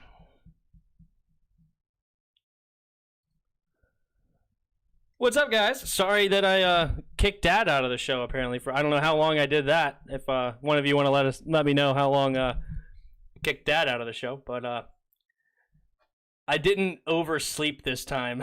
What's up, Anthony? Yes, thanks for watching. Thanks for everybody who watched and commented. It's awesome. Yeah, Chris said, I wish Dan Snyder could sell the team cheap so I can hire you guys on my staff. That would be fun. That'd be a lot of fun. That's what Todd Gurley does, stop short to waste more time. I know he is pissed with himself. Yeah, but it was a bad play call. They should never have ran the ball in that situation anyway. You're already at the 10-yard line.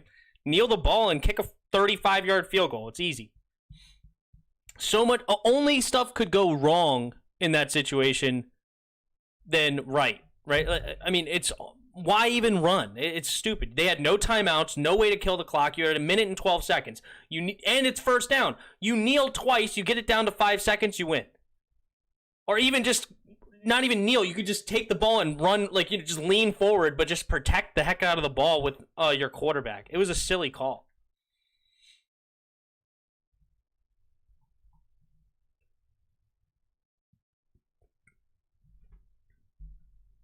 Mike Pryor, numbers don't lie, though. Isn't that wild? The PFF, man. I like PFF. I like what they do, and I do trust their numbers for the most part.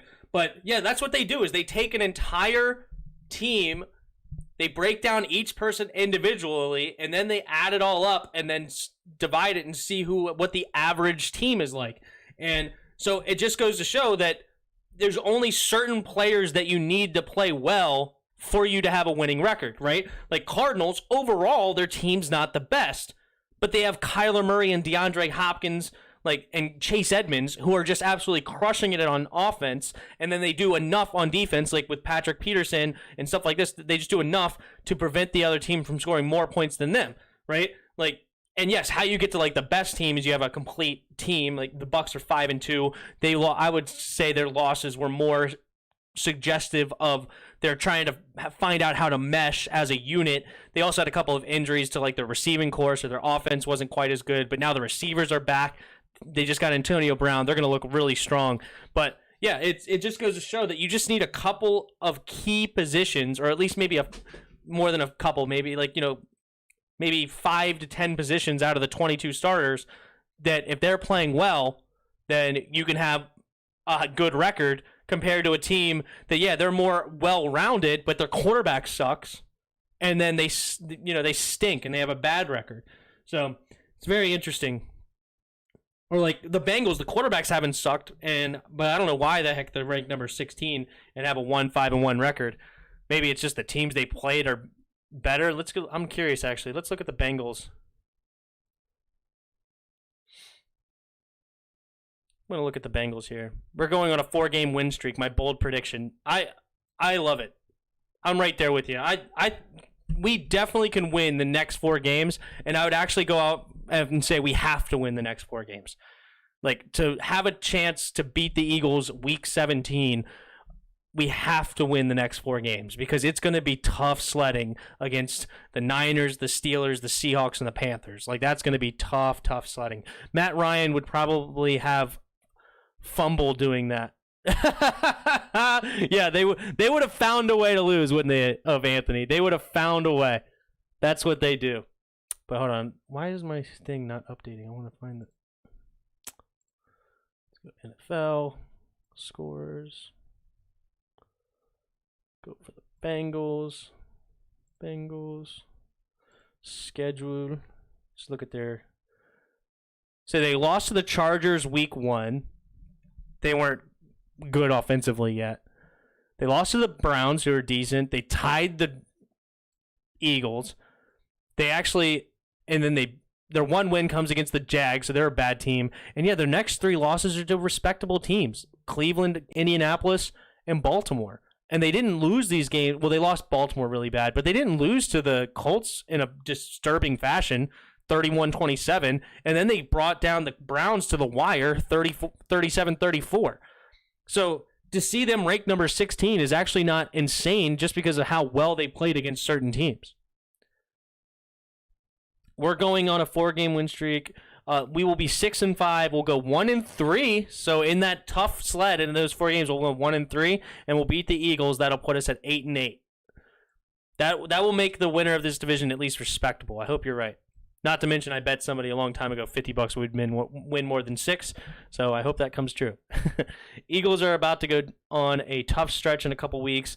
They got Saints, Seahawks, Packers, Browns, and Cardinals. Yeah, I mean.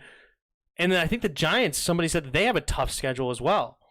But first the Eagles play the Giants and the Cowboys. So in theory, not necessarily in that order. I think it's actually the opposite order. But in theory, like, they should actually win those games. But yeah, then they go on that tough stretch. The Giants. So the Giants have us. No, they have Tampa Bay. That's a loss. That's for sure. Then they have us. If that can be a loss, that's huge. Then they have Philly. They have Cincinnati, Seattle, Arizona, Cleveland, Baltimore, and then Dallas the week 17. So, yeah, hopefully that's a 4-game stretch. Hopefully maybe even a 5 or 6-game stretch. If they lose to the Eagles and lose to the Bengals, they're probably not beating the Seahawks, Cardinals, Cleveland, and Baltimore. So that'd be a 6-loss streak, and that would only put them, even if they... And if they lost to us and then beat Dallas, yeah, so they probably can't have any chance of winning. Yeah, it's probably true. They may be able to beat... I think they'll beat Dallas just because of the injuries to Dallas and stuff like that, and they're kind of selling. So I think they can win the last game of the season. And then they may be able to upset Cincinnati if... I don't remember who the defensive coordinator is now for... I think they have a respectable defensive coordinator, right? I can't remember. But whoever the defensive coordinator is for the Giants, if they can somehow upset the rookie Joe Burrow, I think they may be able to upset the Bengals. But outside of that, yeah, it's going to be tough sledding. Anthony Johnson agrees. They're only beating Dallas. Our schedule favors us in the division. I agree. Looking at the schedule, I definitely agree. Dallas tanking. Yeah, they are. But it's going to come down to who actually wins the division games. So we cannot lose any more division games. If we go 5-1 in the division, then yes, we can win this. Then we should win this division because that automatically puts us at 5 wins, right? Yeah, we only have division wins. So that would put us at 5 wins. And looking at the schedule, who else is even going to get that? Right? Like maybe the Eagles. The Eagles are the only ones that kind of scare me. I guess they should be able to get to 6. So if we go to 5-1 in the division, we beat the Bengals, and we maybe upset the Lions or the Panthers. I think that's enough to get us in.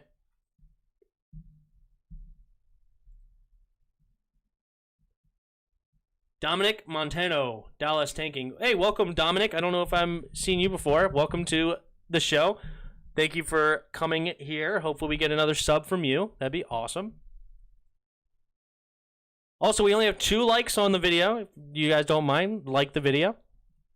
We can easily win the division. Talent-wise, we should. I mean, PFF said the Cowboys are only winning at most 1 more game this year. That's probably that's true.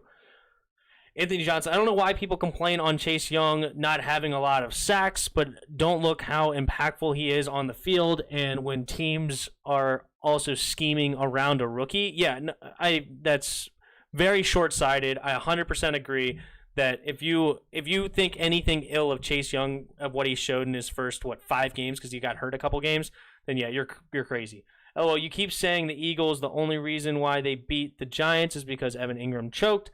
That's it. Eagles aren't scary at all. They're still so flawed. We're getting blown out by the Giants. No, first of all of us are flawed. Okay? The whole division is flawed. All right? I'm not denying that. I'm not sitting here saying like the Eagles are some fantastic team. But the point is they are a well-coached team. Doug Peterson is a good coach. He's a Super Bowl winning head coach. Like, he can win some games, and they could scheme around. And they also have the best quarterback in the division in Carson Wentz. I know he doesn't play like it sometimes, but he still is the best quarterback in the division right now. So they are the scariest team, quote unquote. They still have players like Fletcher Cox. I mean, they're still a decent team, and they're probably, I don't know, that's our competition, in my opinion. Yeah, they're abysmal and everyone injury ridden. Yeah, that's fair. We got a hard schedule coming up in a few weeks. We got Steelers, 49ers, Seahawks, Panthers, and Eagles all in a row at the end of the season. Yeah, that 4-game stretch is going to be really tough, and then obviously the Eagles are going to be absolutely pivotal for us to win. We have the best coach in the division. That's probably true. You know what? That might be fair. Is Ron Rivera is better than Doug Peterson? That might be fair. But still, nonetheless, Doug Peterson's a good coach. Plus, the Eagles probably get more injuries down this season. No doubt about that. That Eagles Super Bowl win was just luck. I mean, you could say that, but everybody has to get a little lucky to win the Super Bowl, right? I mean, you're one and done, so you got to get it. But at the same time, he made the decisions to win that football game, right? Like, he put his team in, like, he made gutsy calls to get them in the football game. So they're a bad team, but in our division, they're arguably the best team, and we're right there in competition with them now, especially with Kyle Allen. Kyle Allen, as long as he's not turning the ball over, he's actually our best chance to win, no doubt. Let's see. I'll take Kyle Allen right now over Carson, LOL. Man, I know Carson Wentz has not played up to his 2nd overall pick, especially after his ACL injury. I understand that, but do not sleep on Carson Wentz, because if you sleep on him, he will destroy you, okay? He's not a bad one. Nick Foles, a.k.a. Fluke Man, lols. He played well. Wentz has a way higher ceiling than Kyle. Exactly. There's no question. Do you think Kyle Allen is a franchise QB? Do I think Kyle Allen is a franchise QB? I like, depends on what you mean by franchise, but he's not the franchise QB that I would want. He's not going to be a top 15 quarterback in this league. Okay, he's just not that kind of player. Can you win with him? Yeah, fine. I mean, he's not going to be huge negative. You know, as I said, I think he's pretty accurate with the football. He doesn't have the best arm strength, but he also can turn the ball over. He's a little bit of a gunslinger. So, do I say that he's a franchise quarterback? I say no, but that's my opinion. Chrissy, we're not beating the Seahawks. We'll beat the Panthers in either the 49ers or Seattle, so we'll be 2-2 in that. I love his confidence. Anthony Johnson, I would love for us somehow to beat the Steelers so I can talk all that crap to my wife, right? That would be unbelievable. I heard that the Bears were interested in trading for Carson Wheelchair Wentz at the trade deadline. He is an injury waiting to happen, isn't it? It's so sad because he's so good. It really stinks to see him be like that, you know? Franchise backup QB I would take for my team. Yeah, as a backup, I think he's a very, very quality backup. I think he's shown that, no doubt. But a franchise QB, not who I would want to be our franchise QB. We have a chance at beating the Seahawks. Their defense is trash. They can be hard. They can be had. Cardinals showed the formula to beat the Seahawks. If you put pressure on Wilson and scheme your blitz, they can be had. First of all, they did not shut down Seattle's offense. Okay. Yes, fair enough. They did have 3 interceptions. That's awesome. But the Seahawks had 34 points. All right. They didn't shut down the offense, and that's the problem with the Seahawks and Russell Wilson. They have the weapons to beat. So our defense is way better than the Cardinals. Our defense is better than the Cardinals, but our secondary is questionable. And I know you love Cameron Curl. And I know you like Deshaun Everett. And I like Jeremy Reeves a little bit. But them and our linebackers. And I love Cole Holcomb. But that's about it. We got some question marks on our defense. It's not perfect yet. And I'm not shutting it down. I think that we have a very, very, very, very, very fair shot to get this division. I think it's a very fair shot. But we still are a building team. We have a pretty tough schedule. The Lions are no pushover. I'm not even thinking the Bengals are really a pushover. And, of course, the Steelers, Niners, and Seahawks are not pushovers. And then the Panthers looked pretty good this year. That's a tough stretch of football. Can we win? Absolutely. Some of those games, I don't really see us beating the Niners or the Steelers. But anything can happen, and I'm here for it, and I'm rooting for it. If Kyle Allen balls out and wins us some games and puts up numbers, maybe, just maybe, he will be our QB next year. It's not impossible, but I would give it only like a 10% chance of him being our quarterback the next year. He's really got to show something in the next, in the last 10 games or whatever it is, 9 games, to show that he should be a quarterback here next year.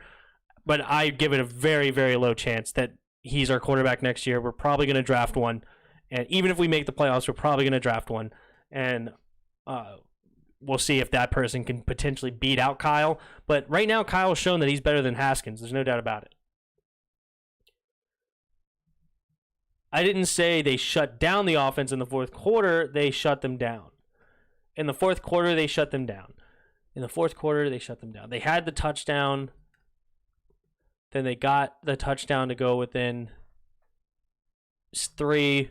They did get a stop, and then they scored. I don't know if they necessarily shut them down, but they did better in the second half, there's no doubt, because they scored 27 in the first half. So they only allowed 7 points in the second half. That's good. And our defense, overall, I would agree, our defense is better than the Cardinals, but there's still question marks. And Russell Wilson can destroy you if there's question marks. Kendall Fuller will lock down DK. I'm not worried about him. Ronald Darby will have a lot on his hands with Lockett. Wherever Lockett is, that is going to be a huge problem for us. I don't know if we win. I think we build confidence. Hey, I'm cool with that. What's up, Tejevsvi Subramanya? Have I seen you before? The name kind of sounds familiar. But in case I haven't, welcome to the channel. Thank you for stopping by. Hopefully you sub to the channel. That'd be great, and like the video. But thank you for your comment. And I don't know if we win, but I think we're building confidence. That's awesome. I agree. That's what the whole year is about. Okay. Ron Rivera went 5-11 in his first season with Carolina, and a few years later he's 15-1 in the Super Bowl. So Ron Rivera can build a team. Troy Apke, best play was hawking down Tony Pollard on the and it was a huge play. It ended up their offense couldn't move anywhere around, but if that could have been a momentum swinger. So it was a very important play, and I'm glad Troy Apke's on special teams because he does have a good speed. Yeah, all we got to do is win every NFC game left and win like 2 others. That's key. If we can win 2 others and win every other one, that will put us at 7-9, and I believe that puts us pretty solidly in first place. Man, HTTR will rise up. I love it. Hell, on Ron doesn't want him as the future QB. Yeah, Ron probably doesn't want him as the future QB. It's probably not. No and heck no. Yeah, I mean, I give it a 10% chance. If that. I mean, that's high in my opinion. Like, that's the best I'll give Kyle Allen to be the starter here next year. Don't sleep on superstar Jimmy. He can easily lock it, not Jimmy Moreland. Easily. I love your guys' confidence. I just love it. Honestly, I hate Hopkins. He has already missed so much kicks this year. I'm right there with you. He's an absolute disaster so far. I think he has 4 or 5 missed kicks and a missed PAT. It's so sad. I like him as a human being, but he's just not enough. Anthony Johnson, should we try to trade for Gilmore? I heard reports he is on the trade block. I like Gilmore. I think he's great. But we're not trying to trade away capital, man. I don't think we're going to try to make crazy moves. Because what are they trying to ask for Gilmore? Gilmore's freaking worth something. So we're not giving away a first or second round pick. We're trying to build young, We're not doing that. Man, I got confidence we'll beat the 49ers and Seattle and Pittsburgh. How about that take? How about that? Chris says.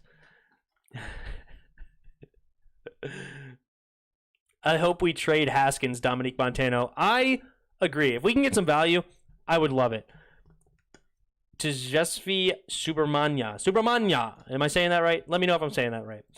I miss DJ Swearinger. DJ Swearinger did have some talent. And if he was here, that he could help us. He unfortunately just couldn't not run his mouth.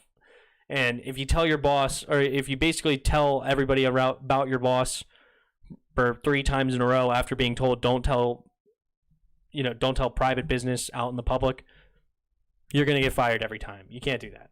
Even if you're right. Trade Haskins to the Steelers for a 4th or 5th round pick. I'll take it in a heartbeat. Spode Fib Gaming, what's up, bro? Hey, bro, my power went out. The storm hit us hard. Ooh, is that the hurricane?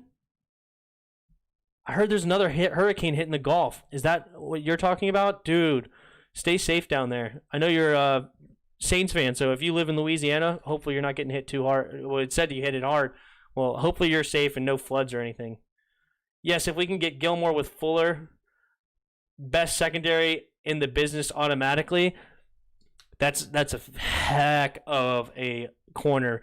But the Ravens would still have the best with Marlon Humphrey, Marcus Peters, and Jimmy Smith. But that's as good a duo as you can ask for. There's no doubt.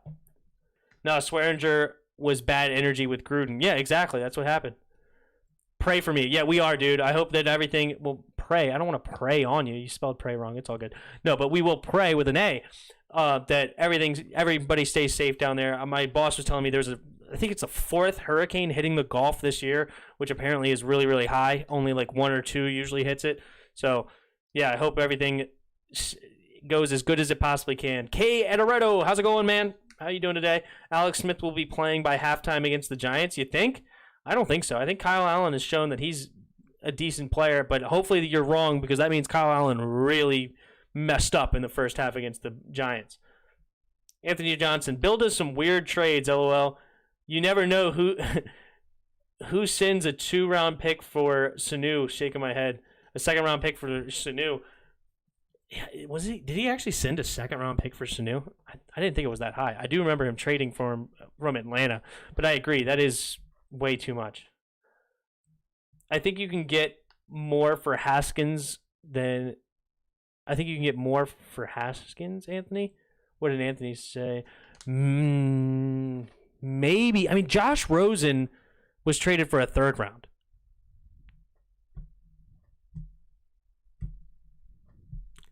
Is Haskins better than Josh Rosen? I think so.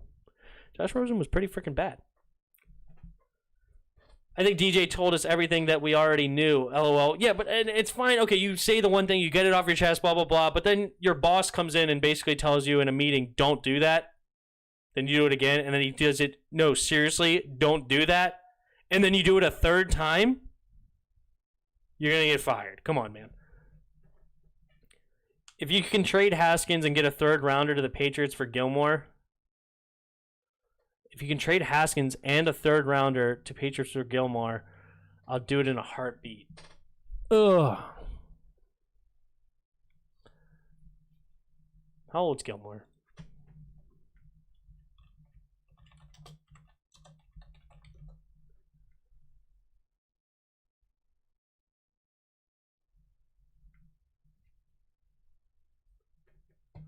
Gilmore is... No, I'm not doing it. Not doing it. He's 30, dude. Not doing it. I'm not trading capital for a 30-year-old. Not happening. Kay is just trolling you with you more Alex Smith nonsense jargon. It's highly likely Haskins will, in a Patriots, Pittsburgh, or Colts jersey. You know what, Tim? What if Ron Rivera traded Haskins to the Patriots for Cam? Yeah, that's not happening either. That'd be funny, though.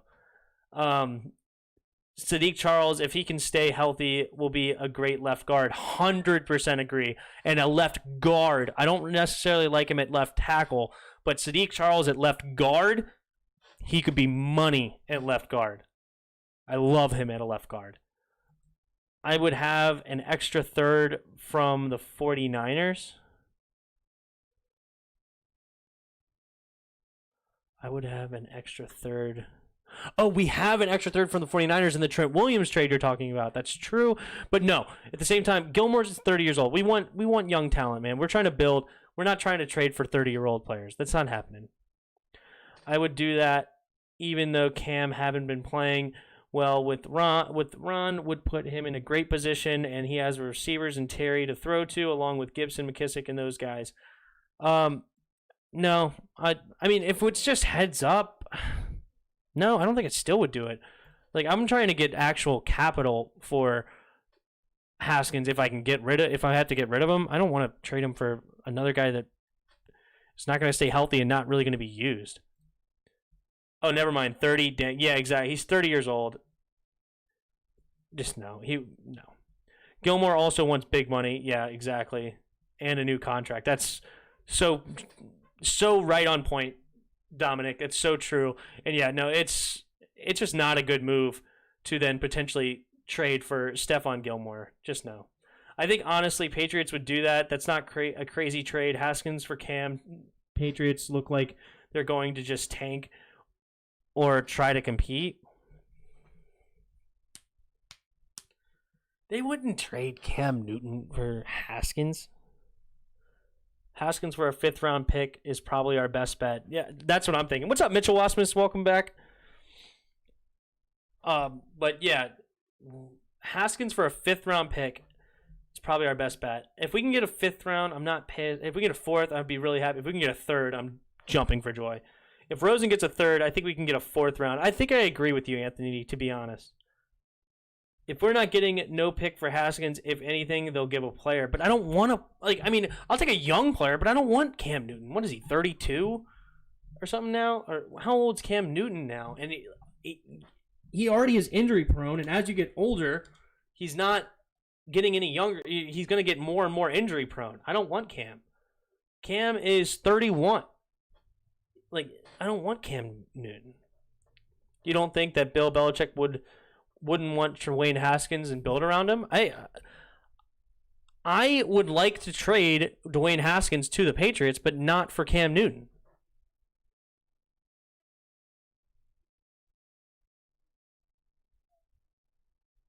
If Ron didn't trust Cam in Carolina, why would he take him back?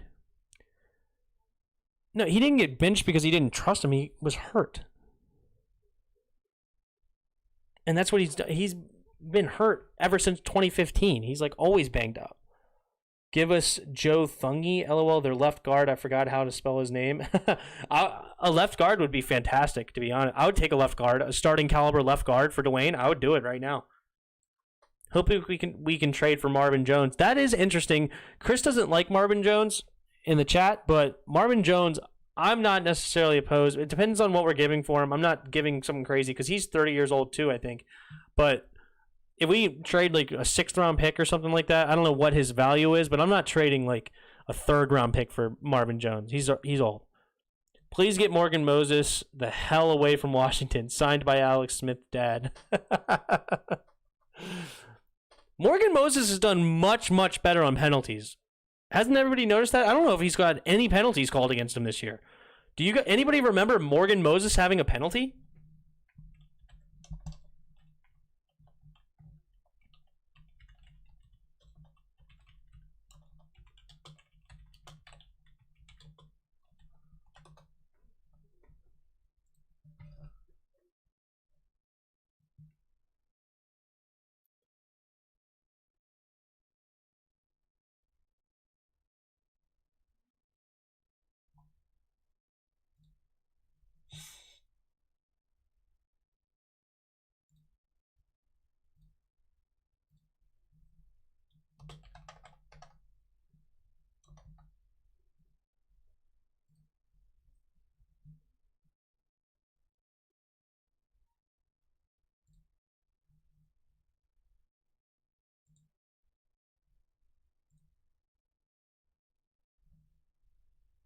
Morgan Moses has 2 penalties so far.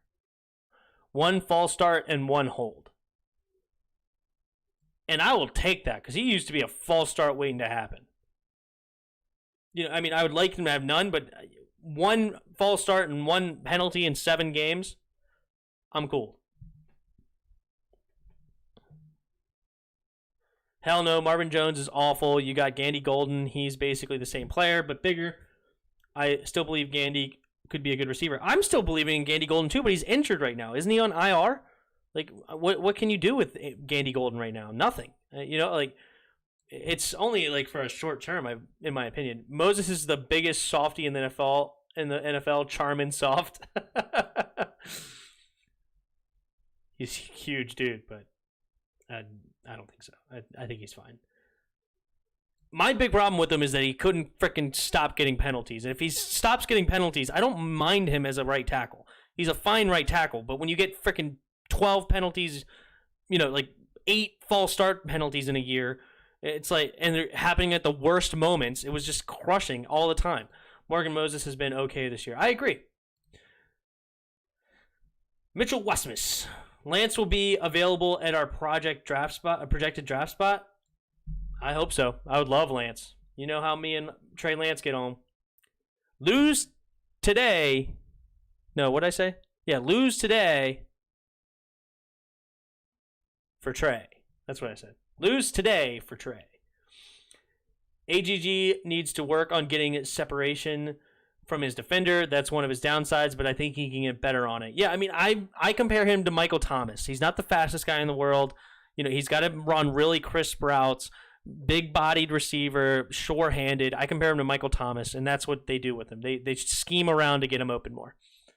LOL, Charmin soft, Mike Pryor says. Yeah, he is on IR for a hamstring injury. Exactly. No, that's Jerron Christian. Yeah, I don't like Jerron. Somebody else I was listening to really seems to like Jerron. I'm not a big Jerron fan. Moses last year was bad. He had like 100 holding calls. Yeah, no, I think you're underestimating. Dylan Zipperer, what's up, Dylan? How you doing today, man? He's been our best O-line man this year, probably. I'm not gonna lie. Morgan Moses is probably our best offensive lineman this year so far. Both of you are probably absolutely correct. No more Ohio State QBs. Agreed. Completely agree, Kay. Slant boy, Michael Thomas. That's right. But hey, he's flipping good at what he does, isn't he? Flipping good.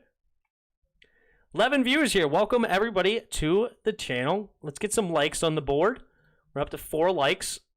Get some more likes on the board. But thank you guys all for coming in and commenting. It's been fun.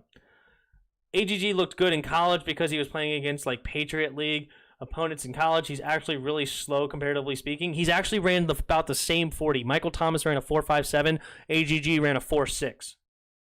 So they're very comparable speeds. That's why I think they're very comparable players. AGG just looked good in college. Sorry, Dominic Montano. I can't wait for Kevin Harmon to come back. Agreed. I like Kelvin Harmon. Kelvin Harmon, right? Not Kevin. Kelvin Harmon. Come back next year, and I liked him. He still has a lot of potential. Yeah, he's the ACL. I keep getting it confused with Emmanuel Hall. One of them's Achilles, one of them's ACL. I'm pretty sure he's ACL, which that's a high success rate of coming back nowadays because of better medicine, but Achilles can be a big problem. I hope he's not the Achilles. Don't sleep on Sean Clifford. I'm telling you, I'm completely sleep on him because I don't know that name, to be 100% honest. Sean Clifford. Oh, he's a quarterback for Penn State. Oh, okay. 6'2". Yeah, I don't watch college football nearly as much, and I haven't gotten into any draft think, so that's why I wasn't familiar. But okay, I can look into Sean Clifford. But that'll be when draft time comes around. I'm not going to look at it anytime soon, to be honest. Spoiler Night Fib. Hold Redskins okay, giving up Kerrigan for 3rd round picks. Why it worth at least a 2nd or 3rd or 1st. Yeah, I mean, I would like... I mean, if somebody's trading Kerrigan for a 1st, I do it with tears in my eyes, right? As the saying goes. I mean, he's a forever Redskin. We love Ryan Kerrigan, but as I said, we're trying to build. And if somebody wants to hand us a first-round pick for Ryan Kerrigan, we can't turn that down. I try to get John Ross or David Njoku, not Marvin Jones. I like David Njoku, not John Ross. I don't want John Ross. But David Njoku, I like him as a tight end. I don't want to give up Kerrigan. I agree. But first-round pick, we have to. Jonnu Smith from the Titans, if we can somehow get our hands on that guy, I love Jonnu Smith. AGG is a tight end in the making.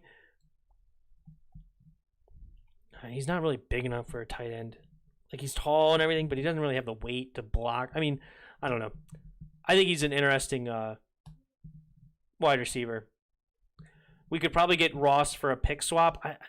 If we can swap picks and get Ross, I'm not hating that. Like, if we can, like, swap 6s or get a 7 for a 6 or something like that, I'm cool with that. But I don't want to trade for John Ross for any, like, picks or anything. Kelvin is the ACL. Makes sense. Hit that like button for Jerry Jones, or Jerry Jones will be your GM. We're up to 7 likes. Thanks, everybody. I appreciate it. Jerry Jones will be your GM. Ain't nobody got time for that. Mike Pryor, give up, Anthony. We just don't need him anymore. It's sad, but the right move. Only for the right price, though. I'm not just giving away Ryan Kerrigan. Well, it can't be worse when Dan got... Oh, well, it can't be worse that when... This sentence is not correct, but I think I understand. Basically, you're saying it can't be worse than Dan. I'm a Penn State grad. Clifford sucks. Oh, interesting. I don't know, KK. You've been seeming like you're hit or miss right now with your takes. I can't tell if you're being serious sometimes or being sarcastic. So, is this real or not real? But I if it's true, that's not good for Clifford. But I don't know. Some of your takes, I'm like sitting here. I'm like, are you really? What are you doing here? Mitchell Wassmus. Haskins for N'Keal Harry seems like a good trade in my mind. He has so much potential, yet isn't being utilized in their system. That's a little more interesting because, yeah, what is N'Keal Harry? 25, 26 years old? I would like that a bit more than Stephon Gilmore just because of youth. But at the same time, I don't know. Because I know that N'Keal Harry was a first-round pick. So there might be something there. He was from Arizona State, I believe. Anthony Johnson. He has been making a lot of plays in their limited snaps play, and he's been fresh coming off the bench. Yeah, having Ryan Kerrigan be fresh when he comes off the bench is really huge. I would hate to see Ryan Kerrigan go. I'm right there with you, Dominic. I'm right there with you. Clifford is a top 10 QB in the country in FBS.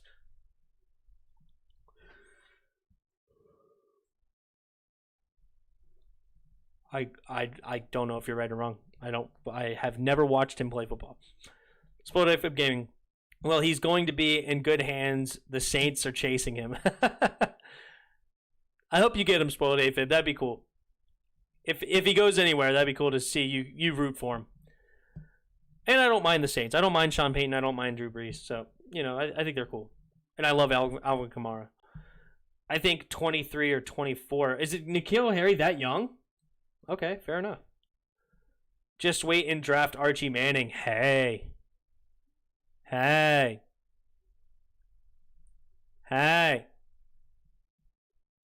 guys like my hat? Got it for $3. $3 at a yard sale like 2 weeks ago. Every Manning has been successful so far. True that. Hashtag facts. The best pro-style QB in college after Trevor Lawrence is Zach Wilson from BYU. Wilson is a white Mahomes. Interesting. I know there seems to be a lot of talent coming out in the QB spot. Eli has been iffy. LOL, I'm in his career. Eli has won 2 Super Bowls, and he's had like some really, really good seasons. Redskins must draft Zach Wilson. I know as I said, there's a lot of talent this year as far as QBs in this draft. So, yeah, whatever QB we get, as long as Kyle Smith is the one making the decision, not Dan. I don't even want Ron making this choice, okay? I'm a little iffy on if Doug, just because of the Darius Geis pick, but I'm not completely upset if it's Doug. But if Kyle Smith makes the decision at quarterback, no matter who he picks, I'm happy if it's Kyle Smith making the choice. Has to be Kyle Smith. No, Chris Cooley making the decision. Abso-freaking-lutely. Unfortunately, that's not a choice.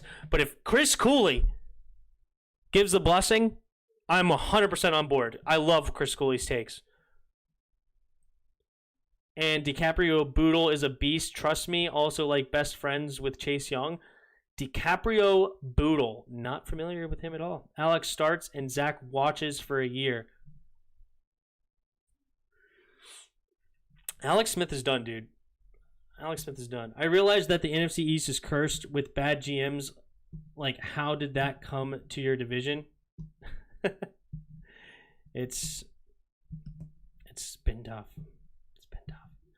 I hope we sign a QB this offseason and draft my guy Jamar Chase. Absolutely not. Do not draft a receiver in the first round. You can find talent at the receiver later in the draft where it's not so easy to find talent at other positions in the draft. You draft O linemen, D linemen, and quarterbacks in the first round. That's my take. And if you're set at those positions, I'm cool with a safety or a linebacker. Those are my first round picks every single year. I'm building with those guys, okay? You win inside the trenches, all right? You don't draft a running back in the first round. You don't draft a receiver. Corner's an iffy one. Meh on the corner. And I don't even really like drafting a tight end in the first round, okay? You draft O lineman, D lineman, quarterback. Those are what you want in the first round. I want OT from Oregon if we can't get Trey Lance. I would love the OT from Oregon. Just call them when we're picking on draft day. Draft O-line, D-line, CBs, and QBs in first round only. CBs, I'm not. The thing about CBs is that you can like game plan to go away from them, right? Like, yeah, okay, they might shut down your best position, right? But yeah, if you just have a good corner, they could get away from them, right? It's almost really easy because you just go put them out on the island with somewhere else, right? Like, you just go deep with them all day.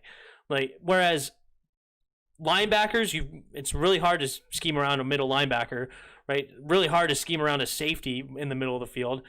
Almost impossible to scheme around. I don't know if I would say impossible. It's a little bit easier for defensive end, but defensive ends are freaking important. And then, so I like those as defensive. Corner, I'm not going to absolutely poop on you if you draft a corner early, but at the same time, I don't want a corner in the first round. I like Julio, Hopkins, and Thomas came late in the first round. Julio was an early first round. Thomas was a second round. Hopkins was a late. I think Hopkins was like pick number 27. Julio was a top 10 pick easily. I think maybe even top 5. And then Michael Thomas, though, was pick number 47, I want to say. 46, somewhere in there. Jalen Ramsey makes Antonio Brown work. Jalen Ramsey's a really, really good corner. There's no doubt about it. And I love Marlon Humphrey. I'm not saying it's impossible to get good corners in the first round. It's just, in my opinion, there's more important positions to draft in the first round where it's rarer to find those types of positions later, where receivers come out of the later drafts all the time. Running backs, oh my God, you can find really good running backs way late in the draft. Like, it's much easier to find certain positions deeper in the draft than it is other positions. If Stafford was available for trade, would anyone consider it? Maybe a couple of second rounders and change? I'd prefer to draft. I would consider it. I'm not going to say I'm not going to consider it because I really do like Matthew Stafford. He's a little bit older now, but quarterbacks can survive a little bit longer. And his style of play is conducive with playing longer. That's why I don't want Cam Newton, because his style of play is very dependent on his movement and his run. So I have more concern about that. But Stafford is a type of player that could potentially play, into his 40s. But how old is he now? Matt Stafford's only 32, and he could play for a lot more years. I'm not gonna completely poo-poo on a trade for Matthew Stafford. Jeff Okudah is out there getting roasted. I don't know if that to be a fact, but I can believe it. Chase was making Jeff job easy. That's why. Yeah, Chase makes a lot of jobs easy. Naruto. Stafford sucks. Overrated. A strong-armed Kirk Cousins. Fourth quarter stats. Padding QBs. Dude, I disagree. I've watched Matthew Stafford many times live. He's a very high IQ quarterback. He knows what he's doing. Like, I like Matthew Stafford. Marshawn Lattimore needs help because he gets killed by dudes I never heard of. He need help. QB technique. You mean? QB technique. He leads the league in comebacks since 2009, talking about Stafford. Yeah, I like Stafford. I like him a lot. QB technique, you mean? I guess you mean CB technique? Quarterback technique? Not sure what you mean by that. Stafford and IQ never said together ever. I like it. Matthew Stafford. There was one Monday night game against the Giants, and I had him on my fantasy team, and he had a terrible fantasy day. If you just looked at his stats, you would think, oh my God, he had a garbage day. No. He was so brilliant that game, completely dismantled the Giants defense. It was like 3-4 years ago. Just dismantled them, but did it with complete smarts, calls at the line, right run plays, right run fits, getting short plays, getting third downs, like moving the chains. Such a brilliant game, but then just had nothing to show for it. I like Matthew Stafford. We can send y'all Troy Apke to the Saints for a 4th-round pick. Stafford only getting that because he played for the Lions.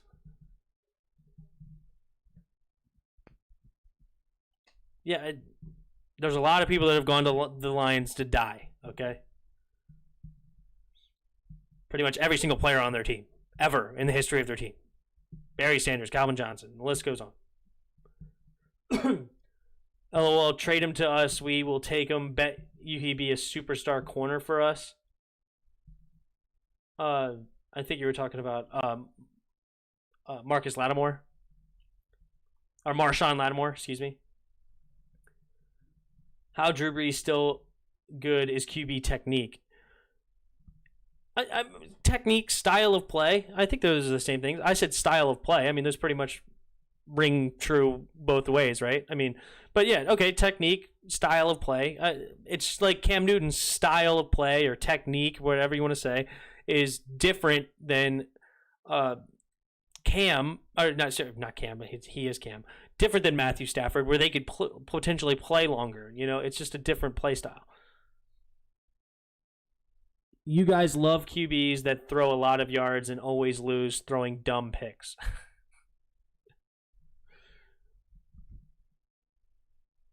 I'm not going to poo-poo on Matthew Stafford if he comes here. I think he's a very, very capable quarterback.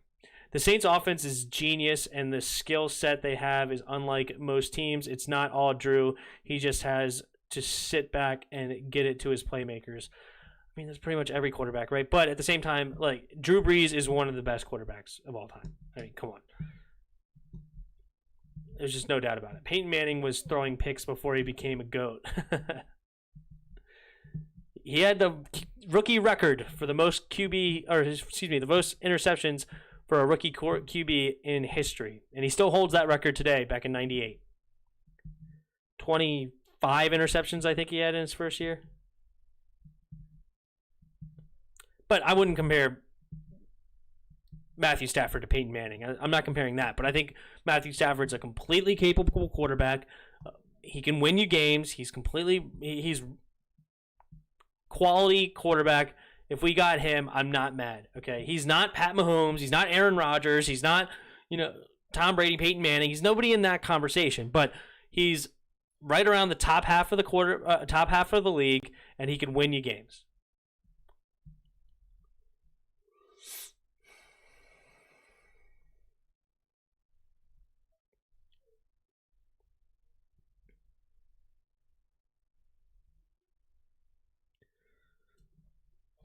Yeah, how many did he end up with? Daniel Jones. Anthony Johnson says he's surprised Daniel Jones didn't break that record.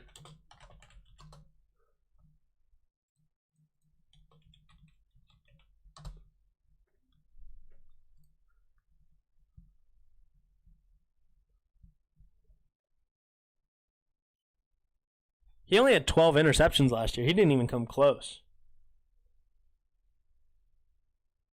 Daniel Jones actually had 24 touchdowns and 12 interceptions last year. He actually went 2 for 1. That's actually not that bad.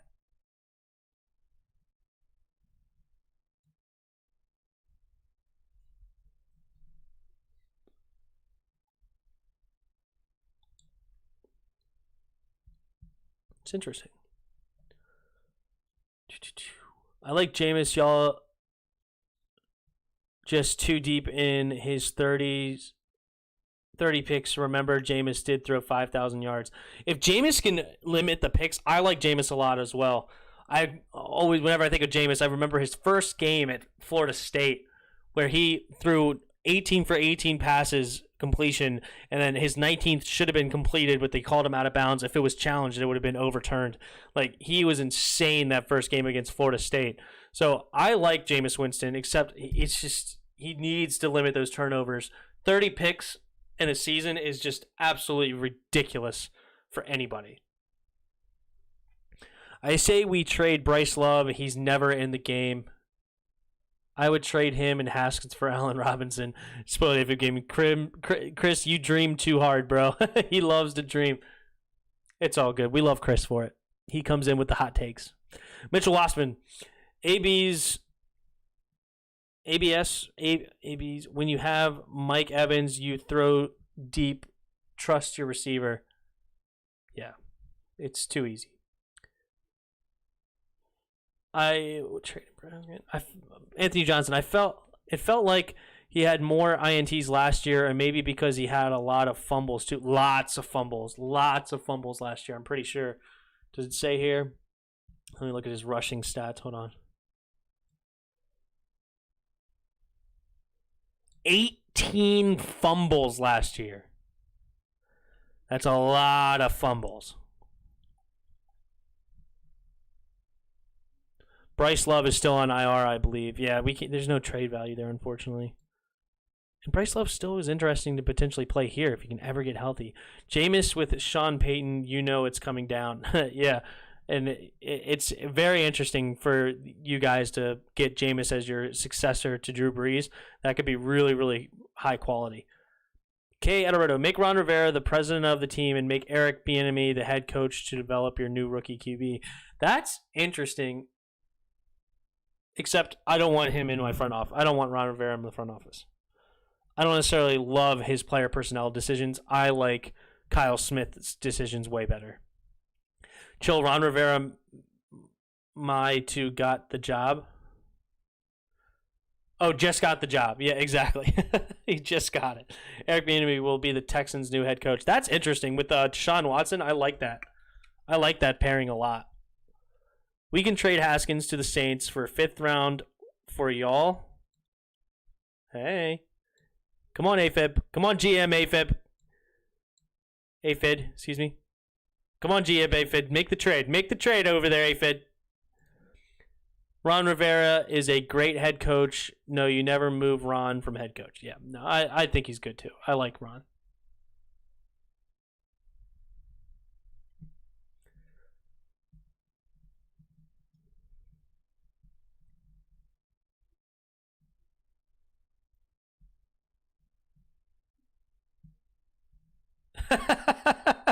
Drew's not saving Haskins' career, Aphid says. I like Rivera's aggressiveness, but sometimes it's too much, like the 2-point conversion call against the Giants. Did I tell you how I feel about that one? Let me know if you've heard my take, DRG, on the Giants. 2-point conversion. Jameis, our future. Sorry, I decline. Eric Bieniemy is a future star coach. I agree. You guys will regret not getting him. It's definitely. Whoa, what's going on here? Okay, it's definitely possible that he is the next great coach. It's like Sean McVay. Sean McVay was in the building. Matt LaFleur was in the building here at Washington. So we're not unfamiliar with losing out on great coaches. But I don't mind Ron Rivera. It's not nearly as bad. No, I didn't see that one, but bet it's bad. Oh, about my take on... No, okay. Going for 2 was absolutely the right move against the Giants, okay? Brian Flores for Miami did the exact same thing in the exact same situation against us last season, okay? You're building a young roster, all right? You go for 2. First off, your offense just came down and scored a touchdown. So you have momentum to get into the game and potentially score. You give the offense a chance to try to win the game right there and then and there. You're either in a position, like you win the game there, but you don't go to overtime against a 1-5 Giants team. All right? All that's going to do is disastrous. You could still probably lose because the offense was moving on our defense all day. I know that the total stats doesn't look very good. They only had 6 drives for 240 total yards on the day. They were averaging 40 yards a drive against us. Okay, so there's no even guarantee that you win the game in overtime. But now you just risk injury and have extra snaps for all these young players. All right, you take it. You either take the win right there with your offense that just drove down the field, or you go home a loser, and you shouldn't have been that close with a bad Giants team. You shouldn't have fumbled the ball and sent it in. Okay? That's my take, and I'm sticking to it, and I don't mind Ron's call at all, and that's why it was good to go for 2. Anthony, I broke down the play for you last time. It was a fine call. They just made a freaking great defense, okay? The call was fine. And they had an open receiver in Terry McLaurin. Kyle Allen, unfortunately, just missed it. Chat, we still looking for Cowboys fans. The only place left is the rainforest. Hey, have you checked the desert in Africa? Hey, man. Gotta look for them. O-line, receiver, tight end, safeties. That's what we need. We will throw our money at it. We won't regret anything. Ron Rivera is a great head coach, period. The more experience. We also need linebackers. Don't forget linebackers. I like our Gene Loomis be making moves and he hired a great draft scout, so the Saints got it down. I know you're talking about how you guys just make great decisions all the time. It's good. Oh, I know. Oh yeah, because I broke down the play last week. It was a fine call. I get it. If it worked, nobody would complain. Exactly, DRG. Exactly. Oh Jesus, the Pornhub channel is here. And it's Go Cowboys. We found one. We found one, Aphid. You go for 2 if you have a good quarterback. Kyle Allen is trash, straight trash. Kyle Allen's not trash, straight trash. He's not great, but he's okay. And he just drove down the field and scored a touchdown. All right? Give it to him. We need a linebacker to pair with Cole Holcomb. First of all, we run a 4-3, so there's 3 linebackers. Okay? I love Cole Holcomb. I think he's great. You need a middle linebacker, unless Cole Holcomb plays middle. I'm not mad about that either if he does. But then we need 2 outside linebackers. Okay, we need some linebacker play. I would like a nice beast middle linebacker. But even if we got one more, I'll take it. Like you say, a linebacker. But technically, we need 2.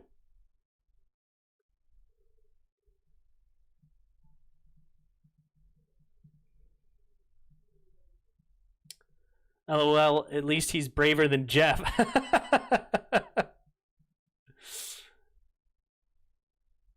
Kyle Allen is a system QB, needs good coaching. Completely agree. He's nothing special. Cowboys about to trade Amari Cooper to the Packers. Write that down. Oh, snap. I like that move a lot. They're trying to get rid of all the players anyway. Packers need a receiver. Where did I fold that page? There it is. Spoiled predictions. Cooper to Packers.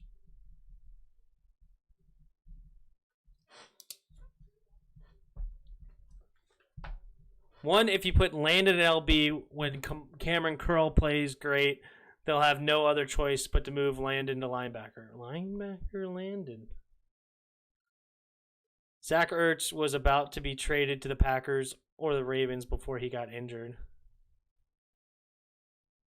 Ooh. I would love Zach Ertz. A little bit of an injury-prone guy, but I love Zach Ertz.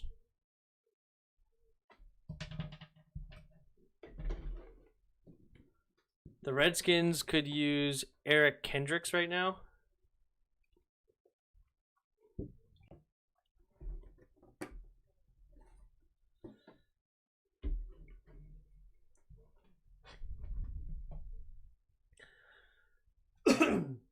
Landon's a little small for an outside backer, though. Like, I want my linebackers to be like 240 plus. I don't really like trading within the division. It's probably fair. Breaking news. Dwayne Haskins has just been traded to the Seahawks for Russell Wilson, DK Metcalf, and a first-round pick. Fair trade. Easy monies. You know, I actually kind of feel bad for us. We really lost out on a great player with that trade. You know, I think we'll survive with Russell Wilson, DK Metcalf, and a first rounder. I think we'll be able to handle that below. You know, we may be able to make it work. You know, maybe Russell Wilson could be a solid backup for us. DK Metcalf could probably be a nice special teams player. You know, the way he runs down people, I think he'll be a great gunner. You know, so I don't mind the trade. It really depends on what we get with that first round pick to really make it worth it there. So it surprises me that we would trade away for Haskins for so little. But, you know, as I said, I just wanted to get value for him. So I'm glad we made the decision. It's good. I don't really like trading within division. Look at our cap space, and our stuff will be back to normal by 2022. Honestly, I hate Collins. He is way too overpaid, and now he is hurt. Agreed. Cut Landon Collins in March. LOL, Kendrick isn't old. He's 28. LOL, they'll keep Landon. What about trading for Evan Ingram? Oh, I heard Giants Rams would trade him for a Happy Meal from McDonald's. That's funny. If that happens, I'm going to be a Cowboys fan. If what happens? Collins is garbage. And the Seahawks don't even have a first-round pick. Are you saying what he said was fake news, Spoiled? Are you trying to tell me he was fake news in me? Are you really serious? Come on, DRG. Don't do me like that. DK adds some depth to the receiver position, and Wilson can teach the young guys. I don't really see it, man. He's more of a special teamer. You know, and Wilson, what does Wilson really know? You know, is he really worth it? I don't know. I guess he's kind of a good locker room guy. Maybe he brings a little camaraderie there. I don't know, dude. It's tough. Chris, I hope you know I'm joking. DK would be a good second option. You think? Even Butterfingers, even that's funny. Trump 2020 saved the oil gas industry. Tyler Higbee or Gerald Everett to DC. I don't mind either one of those. Yeah, bro, we ain't serious. I know he's like, DK would be a good second option for us, though. We love you, Chris. We love you, Chris. He isn't worse than our Butterfinger tight end. Yeah, right. Exactly. Tyler Higbee. I wouldn't mind Everett though either. Either one I would think is an upgrade from what we have. Especially at least as a second tight end. Even if you don't think Everett's somehow not better than Logan Thomas, he's at least better than Jeremy Sprinkle and Marcus Ball and Hemingway. He would definitely be on the field for us quite a bit. Hey, Logan Thomas played well Sunday. Give him some credit. Yes, he did. That was a nice 15-yard touchdown. And he had a couple other nice catches. I think he had 5 or 6 catches on the day. Vernon Davis had Butterfingers. I don't think so. Vernon Davis was awesome. Not so much awesome for us when he was here because he was aging, but one of the best over in San Francisco. At least he caught, I believe, his first catch Sunday. Logan Thomas? No, he had caught passes before. You're being silly. Unless you're talking about Jeremy Sprinkle, is Butterfingers. Yeah, I think he did catch his first pass. I think you're right. I like Logan Thomas. He's pretty good. Not going to lie. Logan Thomas is okay at best. Okay. No, Butterfingers. Okay, you're talking about what's his nuts? Jeremy Sprinkle. Gotcha. Remember when he did the hurdle fail? There's the Bears. Was that Vernon you're talking about? I think I do remember that actually. But you remember when he did the hurdle success against the Eagles? Come on, bro. Got to take the good with the bad. If Logan Thomas can take off from here, I'll be fine with him, but he needs to do it more consistently, needs to catch the ball better, though he shouldn't have dropped that wide open 2-point conversion. Yeah, that was a tough one.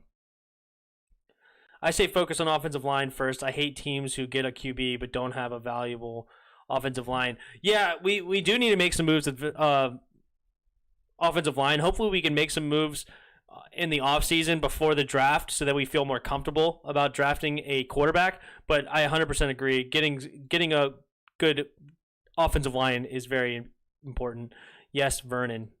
Yeah, that one was sick versus the Eagles. Exactly. You got to take the good with the bad, DRG. Got to take the good with the bad. Spolade Fib Gaming. Dak got blessed with a good O-line. That's why his career was so successful. One of the best, dude. One of the best offensive lines in football, no doubt. And a fantastic run game to boot. Anthony Johnson, we need to work on our left side first. 100% agree. Cornelius Lucas is kind of interesting to me. We'll see what kind of turns out. He's huge, 6'8", 327 pounds or something like that. Big, big, big, big boy. And if him and Sadiq Charles can shore up that left side of the line, that'd be awesome. But I still say we need a left tackle. He took a hard hit on the 2-point, but he's 250 pounds. He's got to hold it. Well, he dropped it before the hit. Yes, the hit finished the job, but he already had bobbled it before the hit came in. So I don't blame the hit.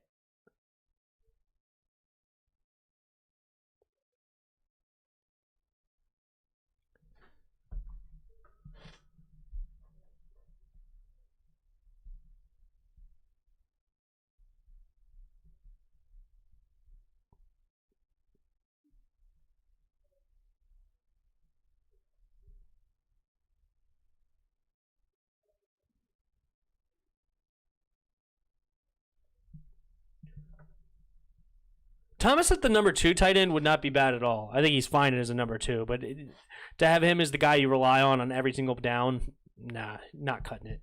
Need somebody better than that. That's why the Saints and the Cowboys spend money on offensive line. Bro, we spent $70 million on our offensive line. That's 100% worth it. You got to protect the QB. It's so important. And then it helps the run game. It helps everything to have a good offensive line.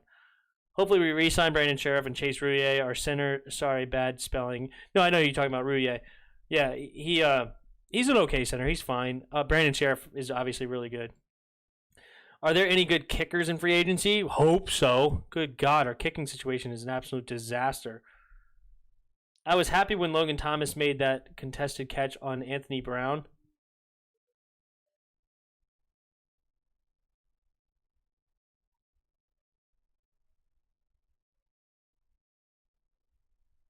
I don't remember. Try to remember. Jonathan Allen for Gesicki, and the tight end from the Dolphins.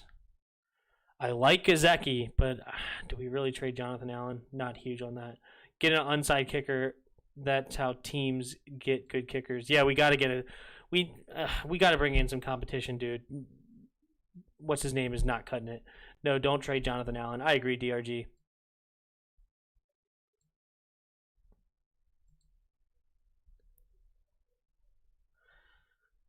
All right, guys. I think I'm ready to call it tonight. It was very fun. Thank you guys for all joining the chat. We got up to 8 likes. Appreciate everybody who liked the video. If you haven't liked it, please do. If you haven't subscribed, please do. I will be back tomorrow for the Falcons versus the Panthers. Can we see another blown lead for Atlanta? Can they give us another show on primetime TV Thursday night?